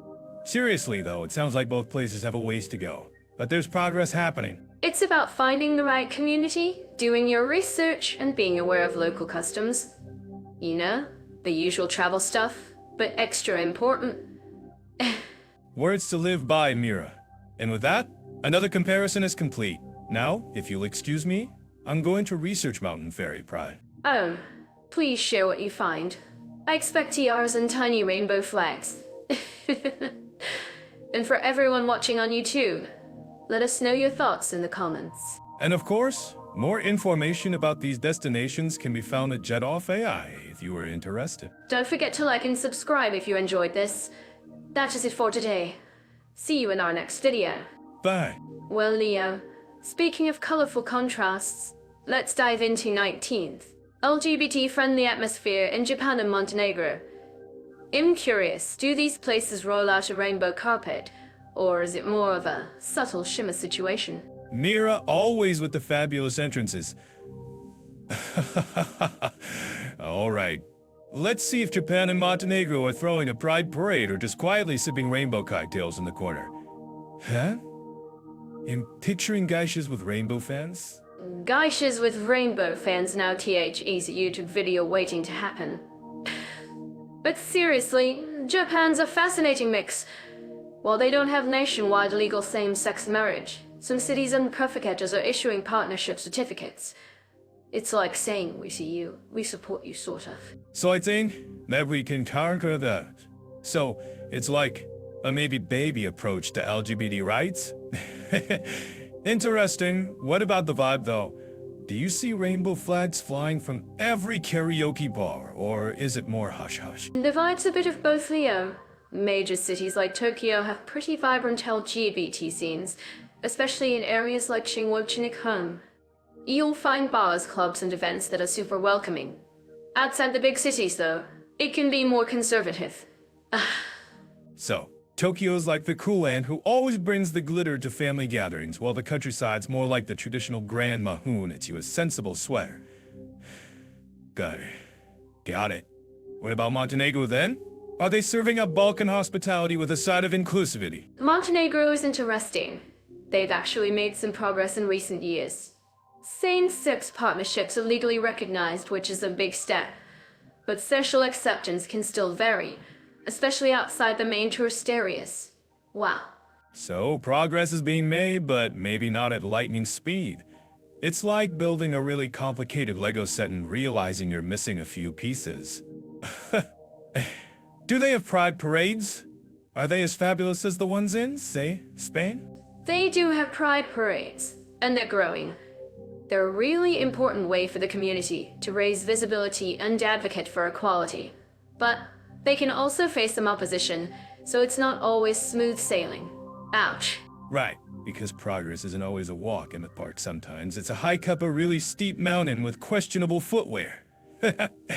So, where does that leave someone who is considering moving to either Japan or Montenegro? Well, if you're looking for strong legal protections and a visible, established LGBT community, Spain might be a better fit.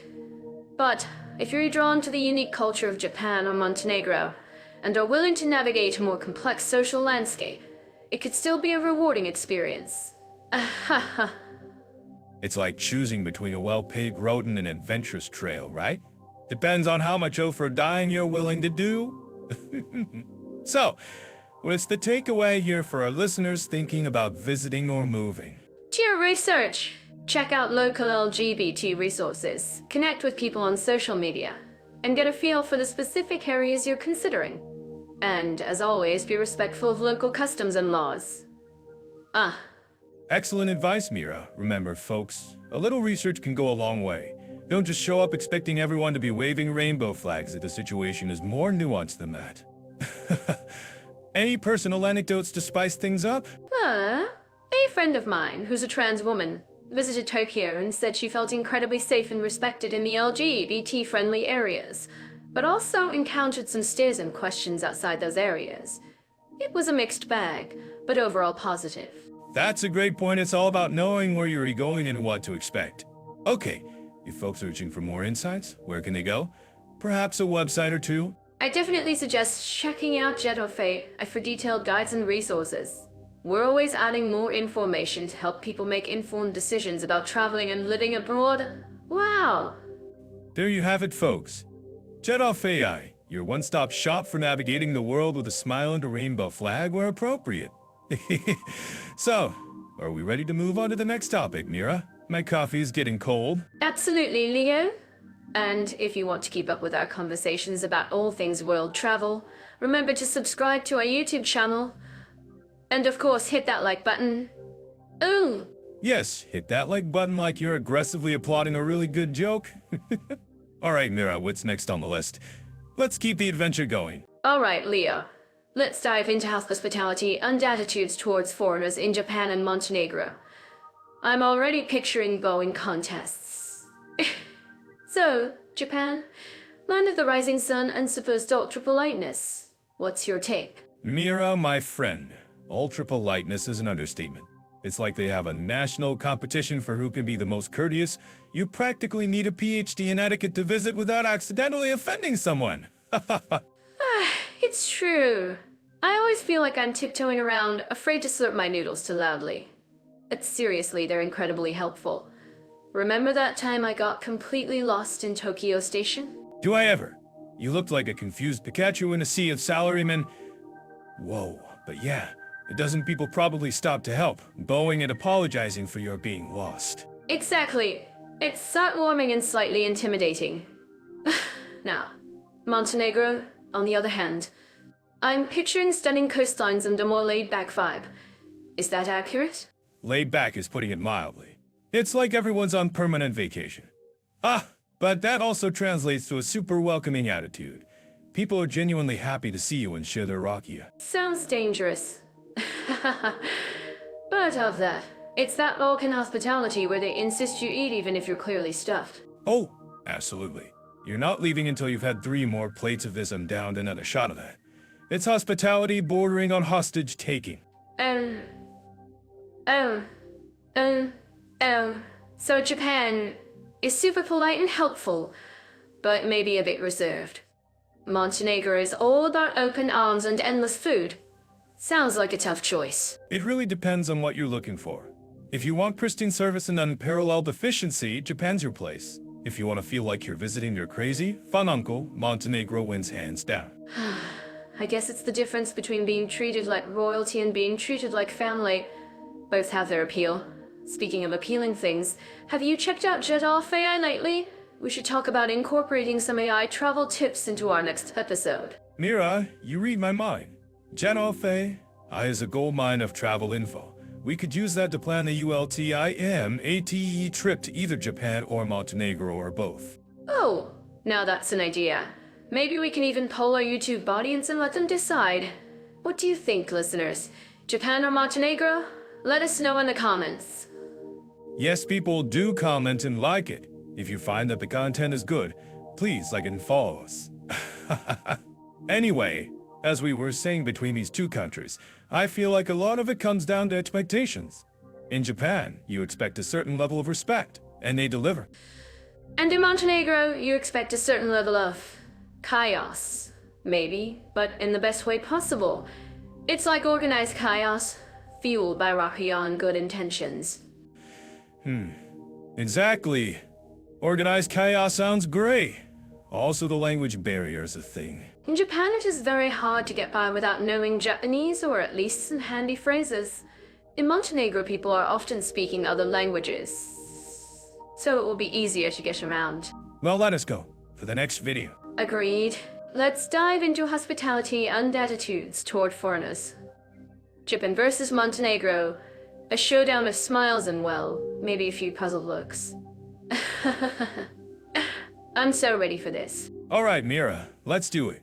Japan, land of the rising sun and polite bows. Montenegro, the wild beauty of the Balkans and rocky yachts. This could be fun. So, Japan has this reputation for being super polite, and it's kind of true. The omorinashi thing are. They really go all out to make you feel welcome, right? It's like intensely polite. Yeah, it's the kind of politeness that makes you wonder if you're being P-raped. But seriously, it's impressive. I mean, even if they secretly think you're a crazy tourist, they'll never show it. I mean, you could be wearing socks with sandals, committing ultimate fashion sin, and they'll still bow and say arigato. Well, that's dedication. Oh, the socks and sandals crime are a true tourist badge of honor. In Montenegro, it's less about the perfect bow and more about the hearty handshake and a shot of something strong. Right? Montenegro is more like, welcome. Here's some rakia. Now tell me your life story. Oh, it's less formal, more boisterous. Boisterous is a good word for it. It's like being welcomed into a family you never knew you had. A slightly eccentric cloud family, but family nonetheless. It's like in Japan, you're a respected guest in a tea ceremony.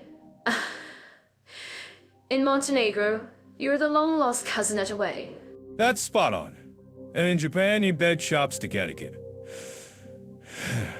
In Montenegro, they're probably just happy you showed up and didn't spill anything. True. I mean, try committing chopstick faux pas in Japan. Yaks. Sticking them straight up in your rice is like declaring war on their ancestors. Oops. In Montenegro, the biggest offense is probably refusing the rakia. Ouch! That's like insulting their entire national identity. It's like, are you saying my homemade rocket fuel isn't good enough for you? Wow. The horror. Exactly. And while the Japanese are incredibly helpful, they can be a bit reserved. Like, they'll point you in the right direction but might not actually walk you there. Yeah, they're polite but not necessarily chatty. Well, it's a here's the map. Good luck on your journey vibe. Whereas in Montenegro, they'll not only walk you there, but they'll probably invite you back to their place for dinner and introduce you to all their relatives. It's a full-on immersive experience. Wow. Okay, so Japan politeness, respect, and a slight air of mystery. Montenegro hearty welcomes rakia and an instant extended family. Both have their charms, just in very different ways. And don't forget to visit Jetafe, and I'll help you plan your journey. And whichever you pick, remember to be respectful and bring a good sense of humor. Especially if you spill rakia on someone's grandma. Words to live by, Mira. Words to live by, Mira. Check out more details on Jetafe. And don't forget to like us here on YouTube. Let's plug into 21st. Internet infrastructure and digital facilities, Japan versus Montenegro. Think we'll find dial-up modems still kicking around. Mira dial-up. Mira dial-up. Please, they're probably laughing at us from their super-fast fiber optic lines while we're still figuring out where to plug in the Ethernet cable. I bet they have internet cable. Internet-connected rice cookers. Now there's an invention I can get behind. Imagine perfectly cooked rice. Every single time controlled from your phone. But seriously, Japan's known for its tech. I'm betting their infrastructure is light years ahead. Light years, Mira. Oh, exactly. They're practically living in the future. What about Montenegro? Is it all just stunning coastline and charming villages? Or are they keeping up with the digital age? Montenegro's coastline is something to behold, like a digital screensaver come to life. But let's not underestimate them. I'm sure they have a few tech surprises up their sleeve. Maybe some secret underground fiber network powered by Adriatic sea breezes. Underground fiber? Huh. Powered by sea breezes? Mira, you're getting carried away. More likely, they're just trying to get decent Wi-Fi in all those adorable seaside cafes. I bet they have to share bandwidth with the seagulls. Seagulls stealing bandwidth? Ah, that's a new one. I bet the seagulls are tech savvy. Ugh, but I have to agree with you. Maybe Montenegro has limited connection. Limited connection is probably the theme, Mira. Think about it, Japan's practically a cyberpunk metropolis, and Montenegro is more of a chill, medieval fortress vibe Republic Wi-Fi. Okay. Point taken. So, Japan is like a superpowered robot and Montenegro is like your friendly local librarian. Both have their charms, but one definitely has more RAM. More RAM. Hey! Exactly. So what does this all mean for the average traveler? In Japan, you can probably download an entire movie in seconds while riding the bullet train. And in Montenegro, you can, maybe, upload a photo of that gorgeous sunset. Eventually. I'm sure it's improving, all the time. Maybe. Improving over time is probably right, Mira. Plus, that photo better be worth it. Montenegro's beauty might be so amazing it bursts the bandwidth.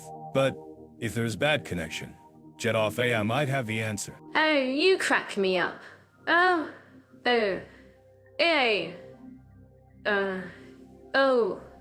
Okay, friends. If you want to see those stunning photos or find out about our other adventures, you know where to find us on YouTube. If you like it, you can like it. Don't forget to check out Jet Off AI. Wow. It's where we'll post the details of our digital deep dive if you are curious for connection. Now, back to our digital duel. Is Japan secretly beaming internet directly into people's brains? Beaming the internet into brains. Now that's a scary thought. Maybe that explains why everyone in Tokyo is so efficient. But seriously, there's something to consider. I think it is a bit extreme as a comment for now. I was kidding. But back to reality. We've got Japan leading the pack in tech and Montenegro chilling on the beach with somewhat decent Wi-Fi. But the ocean view is free. But the view is priceless. You know, maybe sometimes it's good to disconnect a little and just enjoy the scenery. Oh, especially if you are looking at a sunset on the Montenegrin coast. Okay, Mira, you're making me want to book a flight to Montenegro right now. Ugh, just to experience that somewhat decent Wi-Fi in the priceless view. But first, I'd check Jet Off AI to make sure my signal booster is compatible. Signal booster? Yeah, you're incorrigible. But you know what? Over to tech enthusiasts. Today we're zooming in on Japan and Montenegro, totally different, but both vital pieces of the digital world map. I'm ready to see how they stack up. Zooming in, huh? More like teleporting. Japan and Montenegro is like comparing a bullet train to a charming scenic railway. But hey, every train gets you somewhere, right? Let's see where these digital tracks led. Japan's like the super speed bullet train known for its crazy fast internet. Last time I checked, their internet speeds were like warp speed. Wow, it's almost unfair. Warp speed, you say? In Montenegro, sometimes it feels like you're using dial-up from the 90 seconds. But don't tell anyone I said that. I'm just joking, of course, mostly. I didn't mean to start a speed war, but you have to admit, Japan is a digital powerhouse. Super advanced infrastructure, fiber optics everywhere. It's a tech lover's dream. Leo, Let's tackle shopping from tiny trinkets to tech giants. Do you think Japan's got Montenegro beat in terms of variety? Or does the little engine that could pull off some retail surprises? Mira, darling, shopping and Japan are practically synonymous. Think anime figurines, futuristic gadgets, centuries-old crafts. Montenegro, it's like a mano. Kit Canes, maybe. It's like comparing a sushi buffet to a single sardine. Now, sardines can be delicious. But you have a point. Japan's department stores are legendary, like stepping into another dimension where customer service is a competitive sport. But Montenegro, with its smaller scale, surely offers a more intimate shopping experience, right? Intimate as in, I can't find what I need, but the shopkeeper remembers my name. Look, Japan's got Akibara for electronics, Haruka for quirky fashion. What's Montenegro got? Okay. Achabara versus the farmer's market is a bit unfair, even for me. Let's talk price-performance balance. Are those fancy Japanese gadgets worth the yen? Or can you snag a bargain in Montenegro that gets the job done? Depends if you consider getting the job done filming TIKDOK videos on a potato. Sure, Montenegro might be cheaper, but you're sacrificing quality. Japanese electronics are legendary for a reason. They last longer than some marriages. Harsh, but fair. What about souvenirs? Can you find unique, authentic gifts in either country without breaking the bank? In Japan, you're swimming in options from lucky cat figurines to exquisitely painted fans. But those price tags, yikes. In Montenegro, maybe you'll find some handmade lace or local honey charming and won't empty your wallet. Okay, for Japan's high-end, high price, high quality, Montenegro's more budget-friendly, but with a smaller selection. What if we're looking for clothing? Japan's fashion scene is insane, from the avant-garde designers in Shibuya to the traditional kimonos. It's a runway show on every street corner. Montenegro. Well, they wear clothes. Mostly functional, I imagine. Oops, you're being a tad mean, Leo. Well, surely Montenegro has some hidden gems, right? Local designers' unique boutiques? Maybe in Pajaraka, if you squint. But let's be real, Japan's the fashion powerhouse here. Montenegro's more about practicality than pizzazz. Practicality is underrated. Let's talk food shopping. Supermarkets, specialty stores. Which country offers the tastiest and most affordable grocery experience? Japanese supermarkets are spotless and stock everything from Wagyu beef to meticulously arranged bento boxes. But those prices, well, Montenegro? Simpler fare, locally sourced, probably easier on the wallet. Japan's a culinary adventure for your taste buds, but a financial burden for your bank account. And Montenegro is more eat to live than live to eat. Precisely. Shopping in Japan is like visiting a museum, expensive but inspiring. Shopping in Montenegro is like going to your grandma's house.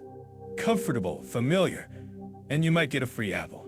I love grandma's house. Okay, so here you support Jetofei, what will it be? Shopping and price comparisons in Japan and Montenegro can be found on Jetofei. Correct. Jetofei provides detailed comparisons on shopping opportunities and price-performance balance in countries around the world so you can have the right information. Good job. This is the end of this podcast, folks. If you are new on our YouTube channel, don't forget to subscribe. Alright, Leo, let's talk culture. Japan and Montenegro talk about two different worlds, right?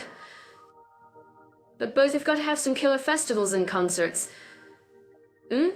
What do you think? Indeed, mirror cultural events, festivals, and concert opportunities are very different in Japan and Montenegro. Japan is filled with unique events. Comes to mind for cherry blossom festivals or Hanami, doesn't it? I saw the pictures on social media, it's everywhere. Is that always as beautiful as it looks on YouTube? It's exactly as beautiful as you see in YouTube videos, maybe even more.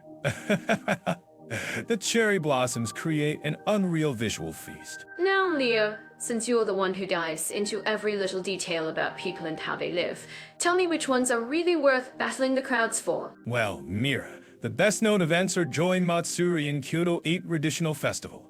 Then there's Omori Nibe Matsuri, a really vibrant, colorful lantern parade. Ah! Lantern parades. That sounds magical. Wow. Wait. I want to add something there. Are these like super serious historical reenactments? Or is there a fun side too? Well, Japan does seriousness with the best of them, Mira, but it's still an experience. It is fun in Omori, and the artistry is fantastic. Wow. Okay, I like that. I need some fun while I'm culturing. What about concerts? Are we talking traditional enka, crazy J-pop, or something else entirely? You're going to love this part, Mira. Japan goes wild for both their own genres and Western music. Big Western artists tour there all the time. Also, you should definitely check out J-Rock. I was just about to ask that. So, it's not all polite bowing and tea ceremonies. They've got some headbanging going on too. Exactly, Mira, they totally rock hard. You'll see crowds go wild at these shows. It's a fun contrast to those serene temples. Okay, Japan sounds amazing, so colorful and fun. Tell me about Montenegro. What kind of cultural scene are we looking at? Montenegro is much smaller and more laid back than Japan, obviously. It is a different vibe, but it's charming.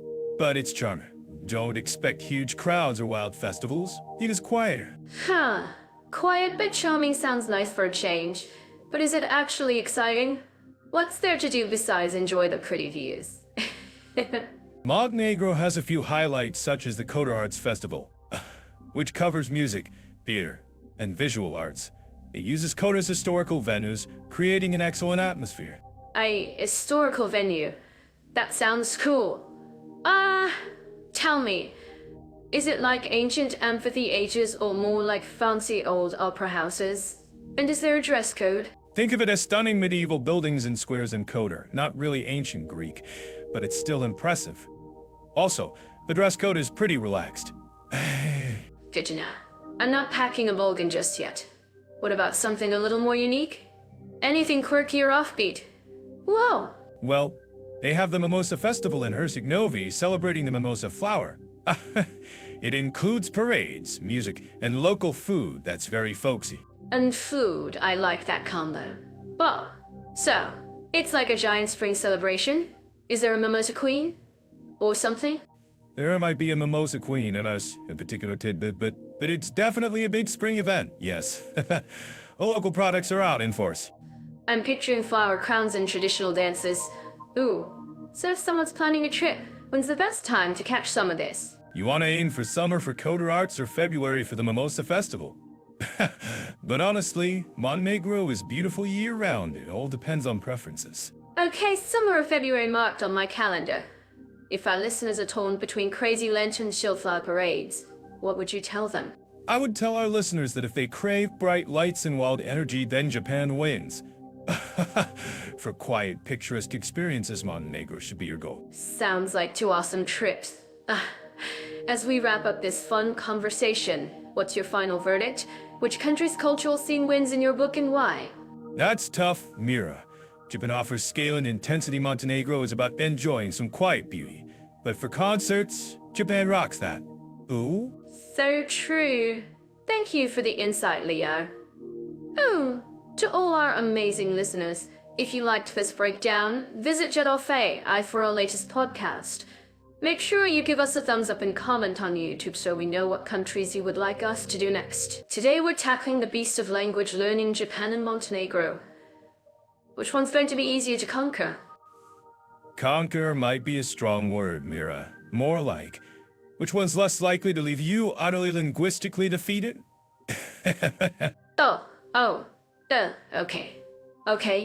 Okay, that's defeated. But seriously, Japan's got that whole kanji thing going on. That's gotta be intimidating for beginners, right? Dude, kanji's like climbing Mount Everest with a toddler strapped to your back.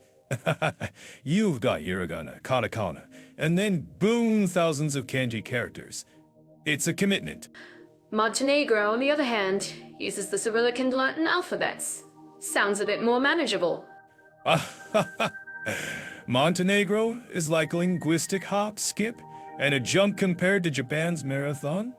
Although, Cyrillic can still throw people for a loop if they're not used to it.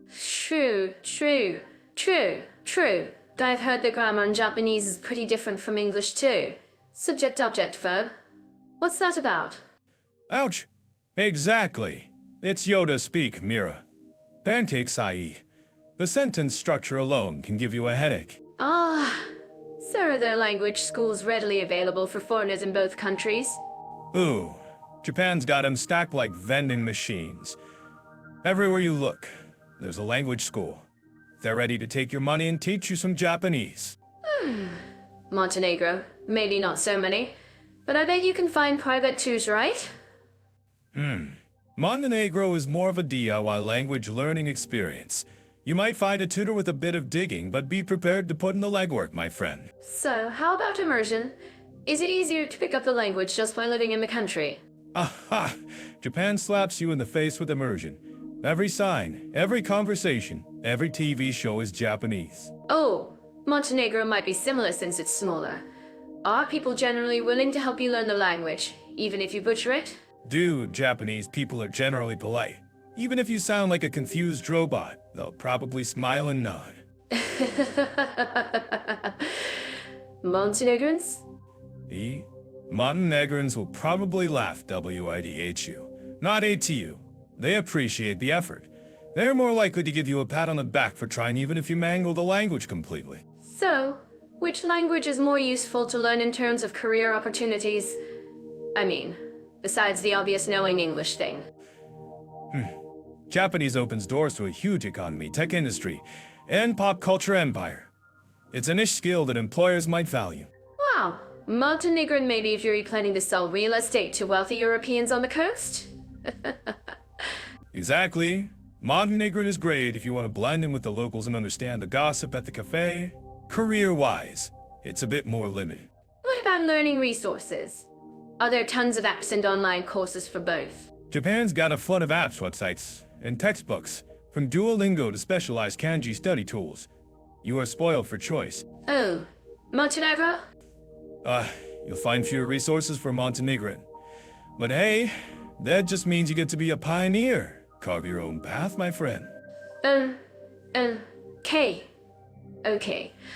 So if someone's looking for a fun, challenging, but potentially overwhelming language learning experience, Japan's the way to go. Wow. Yeah, Japan is the linguistic equivalent of a hardcore obstacle course.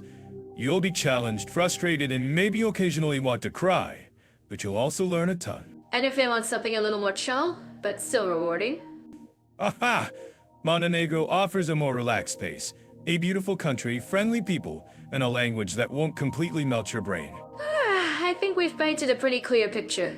Any final thoughts on language learning in Japan and Montenegro? Well, on our Jet Off AI site, we will have the best resources for learning either language, so check it out. Don't forget to leave a like and subscribe.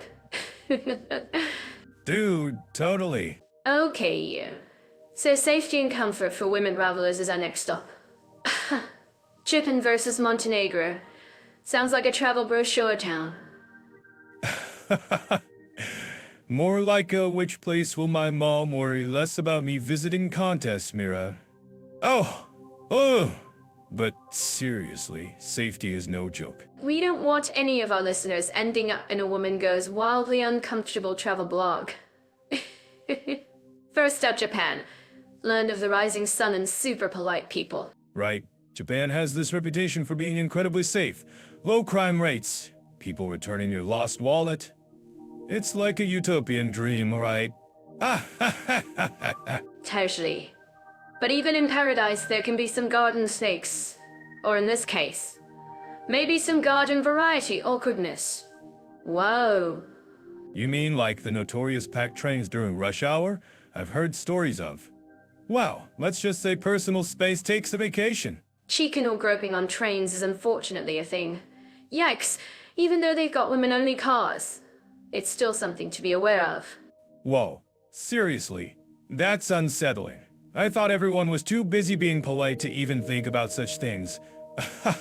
Talk about a reality check. Exactly. It's like finding out Hello Kitty has a dark side. But on the bright side, Japanese police take it seriously and there are campaigns to raise awareness. Oh, okay, that's good to know. Huh? So, what about Montenegro? I picture dramatic coastlines and charming villages. But is it safe and comfy for our lady adventurers? Montenegro is more like that hidden gem your coolant tells you about. Not as famous as Japan, but has its own charm and safety aspects. Ah! Tell me more. Is it the kind of place where you can wander around at night without clutching your purse like it's the last donut on Earth? Montenegro generally has low crime rates, especially in tourist areas. Plus, people are super friendly and helpful. Especially if you try little Montenegrin. Montenegrin, huh? So, it's not just about dodging pickpockets, but also knowing how to say please help me find the best barrack in the local town. Exactly. Bonus points if you can say it with a smile. But unlike Japan, Montenegro might not have as many formal systems in place for dealing with harassment. So, it's more about relying on that Balkan hospitality and common sense. Got it. Do you think it's worth it to learn some Montenegrin phrases? Even basic phrases like si, iravo hala, thank you can go a long way. And maybe upama, which translates to help. Hopefully never needed. Very useful. I'm writing that down. It is always important to know how to scream when in danger. Ooh, what about general vibes? Does Montenegro feel welcoming to solo female travelers? Very welcoming.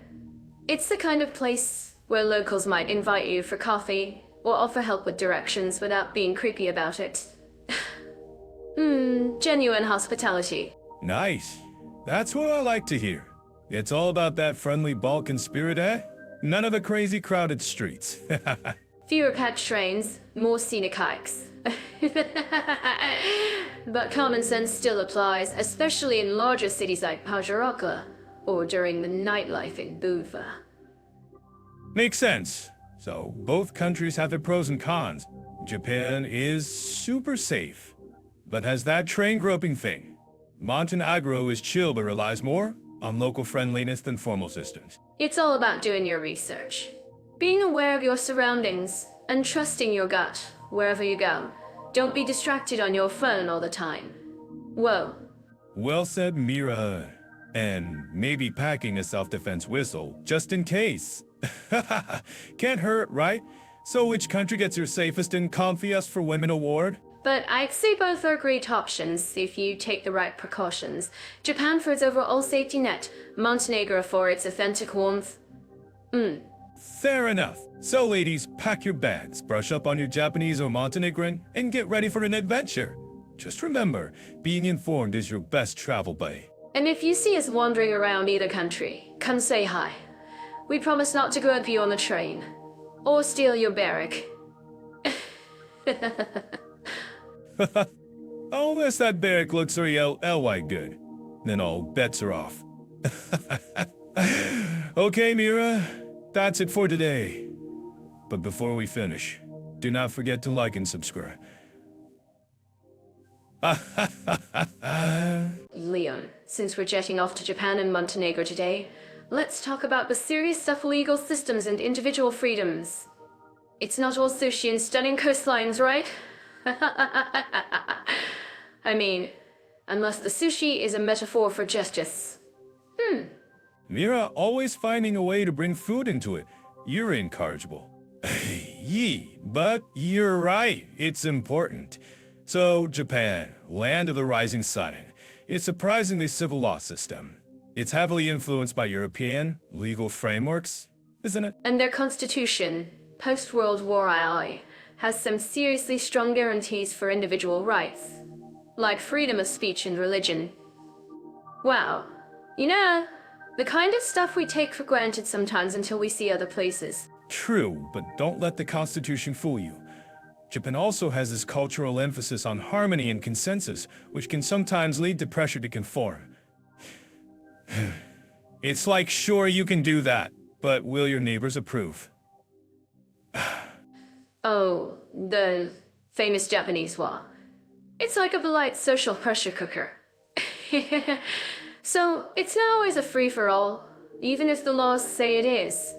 Do you think this emphasis on social harmony has an impact on how justice is administered? Absolutely. You see it in their relatively low crime rates and the emphasis on rehabilitation over punishment. Crime stats there are impressively low. Plus, their conviction rate is, shall we say, very high. Some might argue it's because of the efficiency, others not so much. So, less innocent until proven guilty, more you're probably guilty, so just confess and let's all move on? Okay, let's flip the script and sail over to Montenegro. What's the legal vibe there? Montenegro's legal system is newer, still evolving since its independence.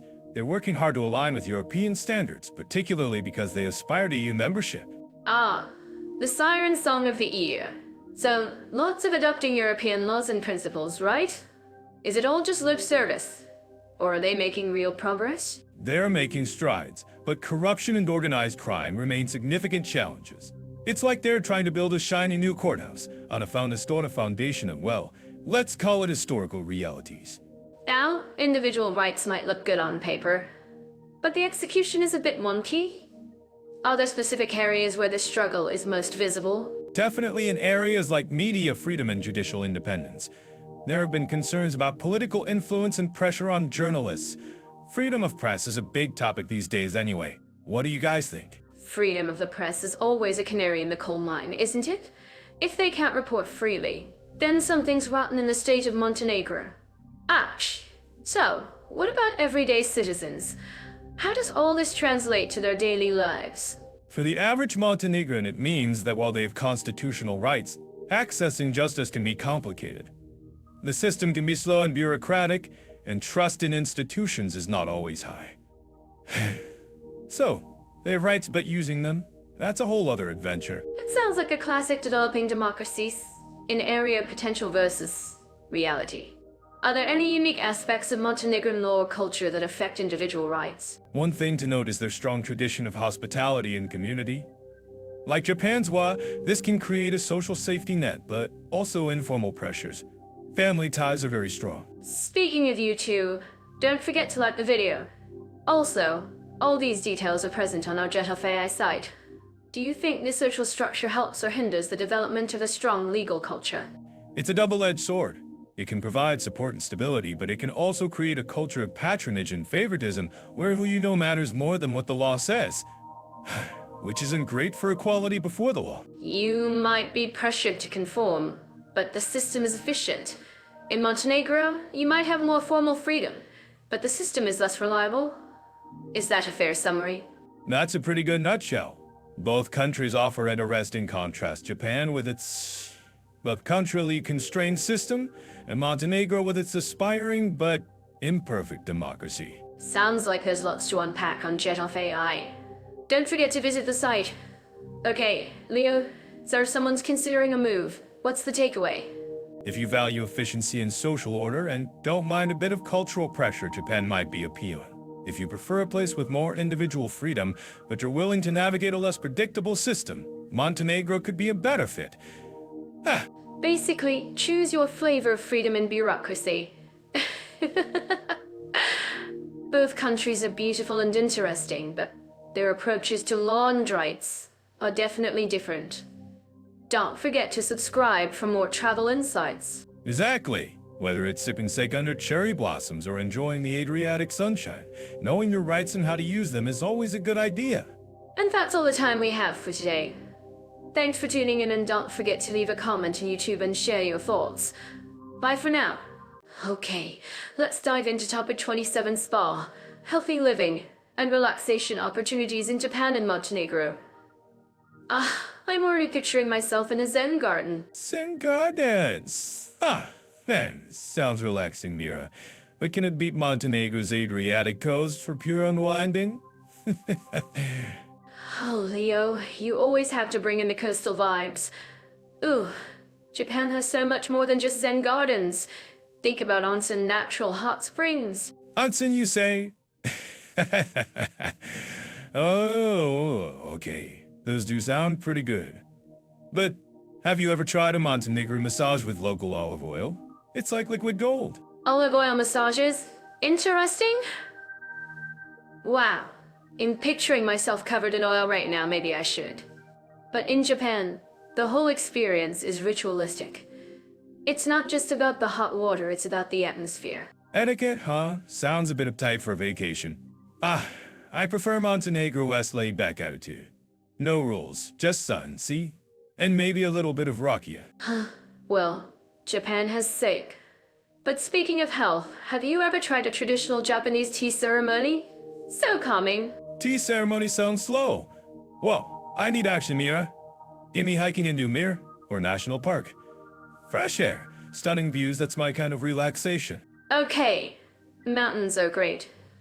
But Japan has these amazing forest bathing experiences Shin or Inyoku. Imagine strolling through a bamboo forest, breathing in the fresh air. Bamboo forest sounds like a set from a kung fu movie. Montenegro's got Biograd Skag, or one of the last primeval forests in Europe. Beat that. Primeval, eh? But Japan is all about mindfulness. Think meditation retreats, yoga classes. Yoga classes? Huh? I prefer a good swim in the Bay of Kotor. It's basically nature's swimming pool. Swimming is great, Leah. Oh, but Japan also has a strong tradition of martial arts. Aikido, judo, karate. Okay, but what about food? How about fresh seafood by the Adriatic Sea? I admit, however, the emphasis on fresh, seasonal ingredients in Japanese cuisine can be amazing. I agree with you there, and I can accept seasonal ingredients are amazing. Wow. All right, Mira. Mira. Jan sounds pretty good with its onsen, and mid-Montenegro sounds abzun Montenegro with fresh seafood. You know, this actually sounds like I need to go on a vacation to both. Exactly, Leo. They both offer unique opportunities for relaxation and wellness. No matter what you prefer, I think we'll all win. Alright, let's talk about finding your inner peace. Or at least a decent yoga class. Today, we're looking at Japan and Montenegro for your religious and spiritual needs. So Leo, ready to enlighten us? Enlighten? I'm just hoping to find some decent coffee afterwards. But sure, let's dive into it, Mira. Starting with Japan, you know, land of the rising sun, and apparently a whole bunch of temples and shrines. Oh, the shrines. Japan is basically a spiritual theme park, isn't it? Wow. You've got Shinto shrines with their bright torii gates and serenes and gardens that whisper find your center. And maybe take a selfie. True, the photo ops are top-notch. But beyond the pretty pictures, Japan's got a really neat blend of Shinto and Buddhism. It's like they had a spiritual potluck and everyone brought something interesting. So any options? You can meditate with monks, wander through bamboo forests that feel like another world, or even try a traditional tea ceremony to find your inner calmness. Oh! Calmness? Until you realize you have to sit perfectly still for 3 hours straight. Whoa, my back would be screaming louder than a heavy metal concert. But yeah, Japan does offer a ton of ways to connect with something bigger than yourself. What about Montenegro then? Does it have any spiritual pizzazz? Or is it all just stunning coastline and dramatic mountains? Wow! Montenegro, the Black Mountain, is definitely a bit different. It's mostly Orthodox Christian, so you will find some beautiful monasteries perched on cliffs. Imagine meditating with a view of the Adriatic. Oh, a monastery with a sea view? That's my kind of spiritual retreat. A perfect blend of divine and delightful, wouldn't you say? Absolutely. And you know, because it's a smaller country, there's a certain sense of peace and quiet you just don't get in bigger places. Perfect for contemplation or just escaping the tourist crowd. So if you're looking for a place to really unplug and connect with something ancient, Montenegro seems pretty amazing. But what if you're not Orthodox? Well, like most European countries, Montenegro is pretty open-minded.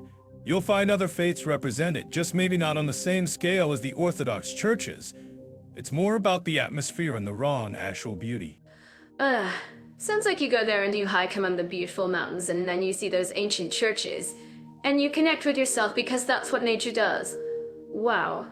Right? And both countries guarantee religious freedom by law, so you can pretty much worship whatever you want. Just maybe don't try starting your own cult. They might frown on that. Fair enough. So, both Japan and Montenegro offer unique spiritual experiences, whether you're into ancient traditions or dramatic landscapes. Well, that's pretty cool. Exactly, Mira. It all boils down to your own personal preference. Do you want the vibrant, multifaceted spirituality of Japan, or the quiet, reflective atmosphere of Montenegro? Decisions. Looks like listeners need to book to plane tickets. One for each country. Oh, and then they can tell us what they preferred. Sounds like a plan, Mira. Now about that coffee. I think my spirit is calling for a double espresso. Mine too, Leo. Mine too. Let's go get some coffee. But wait, like and subscribe if you enjoy the topic and conversation. Alright, Leo. Let's tackle social equality, minority rights, and diversity this time. Japan and Montenegro, who would have thought, right? Ooh. I'm already picturing a samurai next to someone doing a traditional Montenegrin dance. A samurai doing the kolo? That's a joke waiting to happen, Mira. But yeah, social equality and diversity. Japan, known for its homogeneity, versus Montenegro, a melting pot of cultures in the Balkans. This could get interesting. Japan often prides itself on its cultural unity, but that can sometimes overshadow the experiences of minorities like the Innu or Ain each Koreans. It's like saying everyone loves sushi when some prefer ramen. You're not wrong. Japan's respect for minorities, it's improving, but there's definitely room for growth. You hear stories about subtle discrimination in housing or employment. Not outright hatred, but more like being seen as different. And speaking of different, let's hop over to Montenegro. This tiny Balkan nation is a fascinating mix of anticides and religions. Wow! Serbs, Montenegrins, Bosniaks, Albanians, Croats. It's like a Balkan buffet. It is, Mira, it is. And with that buffet comes the occasional squabble. Montenegro has a history of ethnic tensions, especially between Montenegrins and Serbs. Political narratives often play on these divisions. But hey, isn't Montenegro making strides towards inclusivity? I read about their efforts to protect minority languages and cultures. It's like trying to harmonize a chaotic orchestra. They are trying, but it's a delicate balancing act. Montenegro's constitution guarantees rights for minorities, but the reality sometimes lags behind the law. Wow, remember the Balkans have seen their fair share of conflicts. So, it's not all sunshine and rainbows, but at least they're acknowledging the need for inclusivity. What about Japan? Are they starting to open up more to immigration? Slowly, very slowly. Japan's aging population and shrinking workforce are forcing them to reconsider their immigration policies. But it's a cultural shift that's taking time. Expect to see more robots filling those roles first. Robots over refugees? That's a bit dystopian, Leo. Still, I guess every country has its own way of dealing with demographic changes. Maybe we should talk more about this on Jet Off AI. Good point. Let's get our Jet Off AI audience thinking about demographic shifts and social harmony. Oh, how about some user-generated content? What are the benefits of multiculturalism? Oh, that's a great idea. It's nice to see that the comments section on YouTube is often about supporting each other. Anyway, minorities can be very isolated. Absolutely. What we are saying is, whether it's Japan or Montenegro, creating a society where everyone feels valued and respected is an ongoing journey. It's about bridging divides and celebrating differences, not erasing them. He said, Leo, it's about dancing together rather than stepping on each other's toes, right? And hopefully, they'll click the like button to support our channel. Exactly. Next time, we should talk about the cost of living. What do you say, Mira? Alrighty, Let's tackle 30th, taxation, retirement and social rights for long-term immigrants comparing Japan and Montenegro. Sounds thrilling, right? Like filing taxes and deciphering retirement plans is anyone's idea of a party. Taxation, retirement. You know, Mira, that sounds like the prelude to a really long nap or financial thriller. Long-term immigrants. Sounds like we're discussing the real-life version of Lost in Translation, but with tax forms. Thorough pals dreaming of settling in Japan, buckle up. The tax system is, shall we say, thorough. Income tax, residence tax, consumption tax, they've got a tax for everything except maybe breathing, though. I wouldn't put it past them. Japan, huh? Efficient, punctual, and probably the same goes for their tax collection. Imagine the paperwork. Tax paperwork that's probably written in calligraphy. I bet there's even a special ceremony for submitting your taxes. You're probably not far off. But on the bright side, Japan's social security system is pretty solid if you contribute. Think universal healthcare and a pension plan. You just might live long enough to enjoy it with those life expectancies. Wow. Solid social security, that's the upside. Means you can live a long time in Japan, pay taxes, and then live even longer, collecting benefits and probably puzzling over the tax forms you filed 50 years ago. Whoa. Oh, now, let's hop over to Montenegro. Smaller country, different vibe. The tax rates are generally lower than in Japan, which might sound appealing, right? But don't start packing your bags just yet. Montenegro, lower taxes, scenic coastline. Sounds like a Bond villain's retirement plan. I'm done with world domination. Just gonna sip some raki on, pay my little taxes.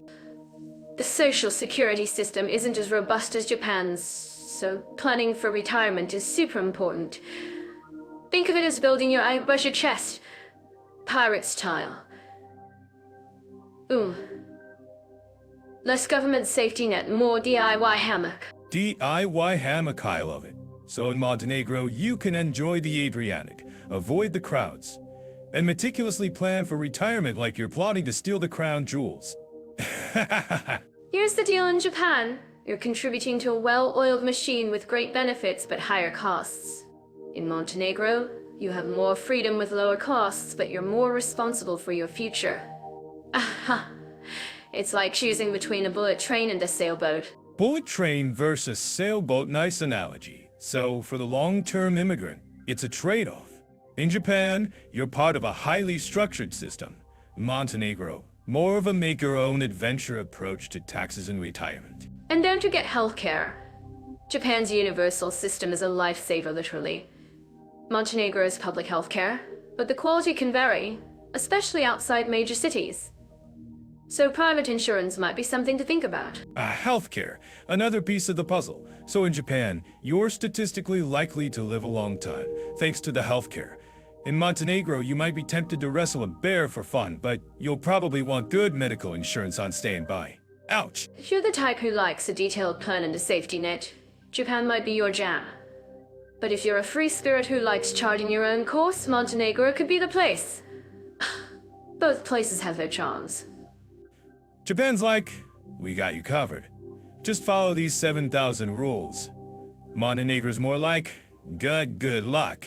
Here's a tax break and a stunning view. You're on your own. Like always, we want to remind our listeners that it's important to do ounce of research, talk to financial advisors, and understand your own needs before making any big moves. This is just a starting point. Oh. Couldn't agree more. These are just broad strokes. So go deep check the details, because nobody wants to discover they've accidentally signed up to pay taxes in invisible ink. Don't forget to share your own experiences in the comments on YouTube. Have you navigated the tax systems in Japan or Montenegro? What are your tips for long-term immigrants? Let's help each other out. Yeah, drop those comments. Help us help other people. Or, just make fun of Mira's hair. Either way, engage. It's the polite thing to do. And if you love this podcast, Jet Off AI helps us with their platform. Yes, thanks to Jet Off AI, this podcast exists. We're truly grateful. And if you like our podcast, hit that like button and subscribe. It helps us reach more people. And maybe even convince someone to move to Japan or Montenegro. Subscribe. It's like a micropayment of appreciation, and it helps us keep making terrible jokes about taxes and retirement. Plus, we might just share the world in our experiences on Jet Off AI. Alright, everyone. That's all the time we have for today. Thanks for tuning in. And remember, whether you're paying taxes in Tokyo or Pajaraka, keep smiling. And remember, folks, life's too short to not laugh at tax forms.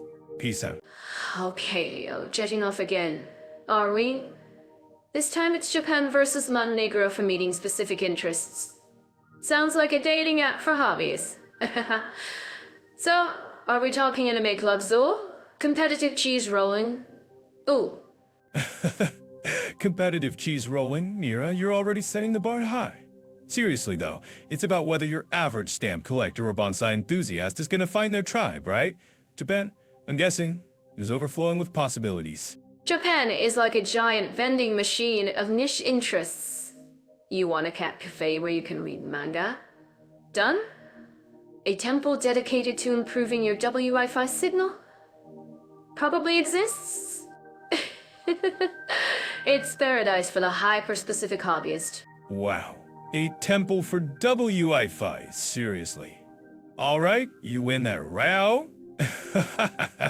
Mon Nadrao, though. I picture stunning landscapes in mind. A sheep-herding society. Charming, but maybe not a thriving steampunk convention scene. But you're underestimating Montenegro, Leo. Leo, they got sailing, hiking, that incredible coastline. Think extreme sports with a view. It's less about indoor hobbies and more about conquering nature. Conquer nature. In a tiny country. Oh, alright. I see your point. Still, Japan's got entire districts dedicated to specific interests. Like Akihabara come for the electronics, stay for the cosplay maids. Can Montenegro compete with that level of commitment? Well, Montenegro might not have Akihabara, but it does have Kotor. Oh, which is basically a real-life fantasy fortress town. I mean, what better place to start a medieval LARP group? You just need to find the right castle. Okay, a legit castle is pretty impressive. Wow, but can you find rare vintage synthesizers in a Montenegrin castle? I think not. Japan's dedication to technology is unmatched. They're probably already building robot geishas. But geishas. Okay, you got me there. But what about nature photography? Montenegro's scenery is breathtaking. Crystal clear waters, dramatic mountains. Your Instagram feed would explode. True. Landscape photography there must be amazing. Ah, but in Japan, even taking pictures of vending machines is considered an art form. Talk about dedication to mundane perfection. It's a whole aesthetic, Mira. Speaking of art, what about traditional crafts? Japan is famous for origami, calligraphy, tea ceremonies. Montenegro has. Actually, what are some traditional Montenegrin crafts? That's my point, Mira. Montenegro has rugged charm and stunning views. But Japan's got centuries of cultivated artistry. Finding a calligraphy master in Tokyo is probably easier than finding a decent cup of coffee in Pajaraka. Ash. But you know, maybe Montenegro's appeal lies in its lack of over-specialization. It's like we got mountains. Seize history. Make your own interest. DIY hobbies. Okay, DI hobbies, I like that. So, Montenegro is the punk rock of hobby destinations? Cool, still. For sheer variety and hyper-specific dedication. Japan takes the kawaii cake. Cow.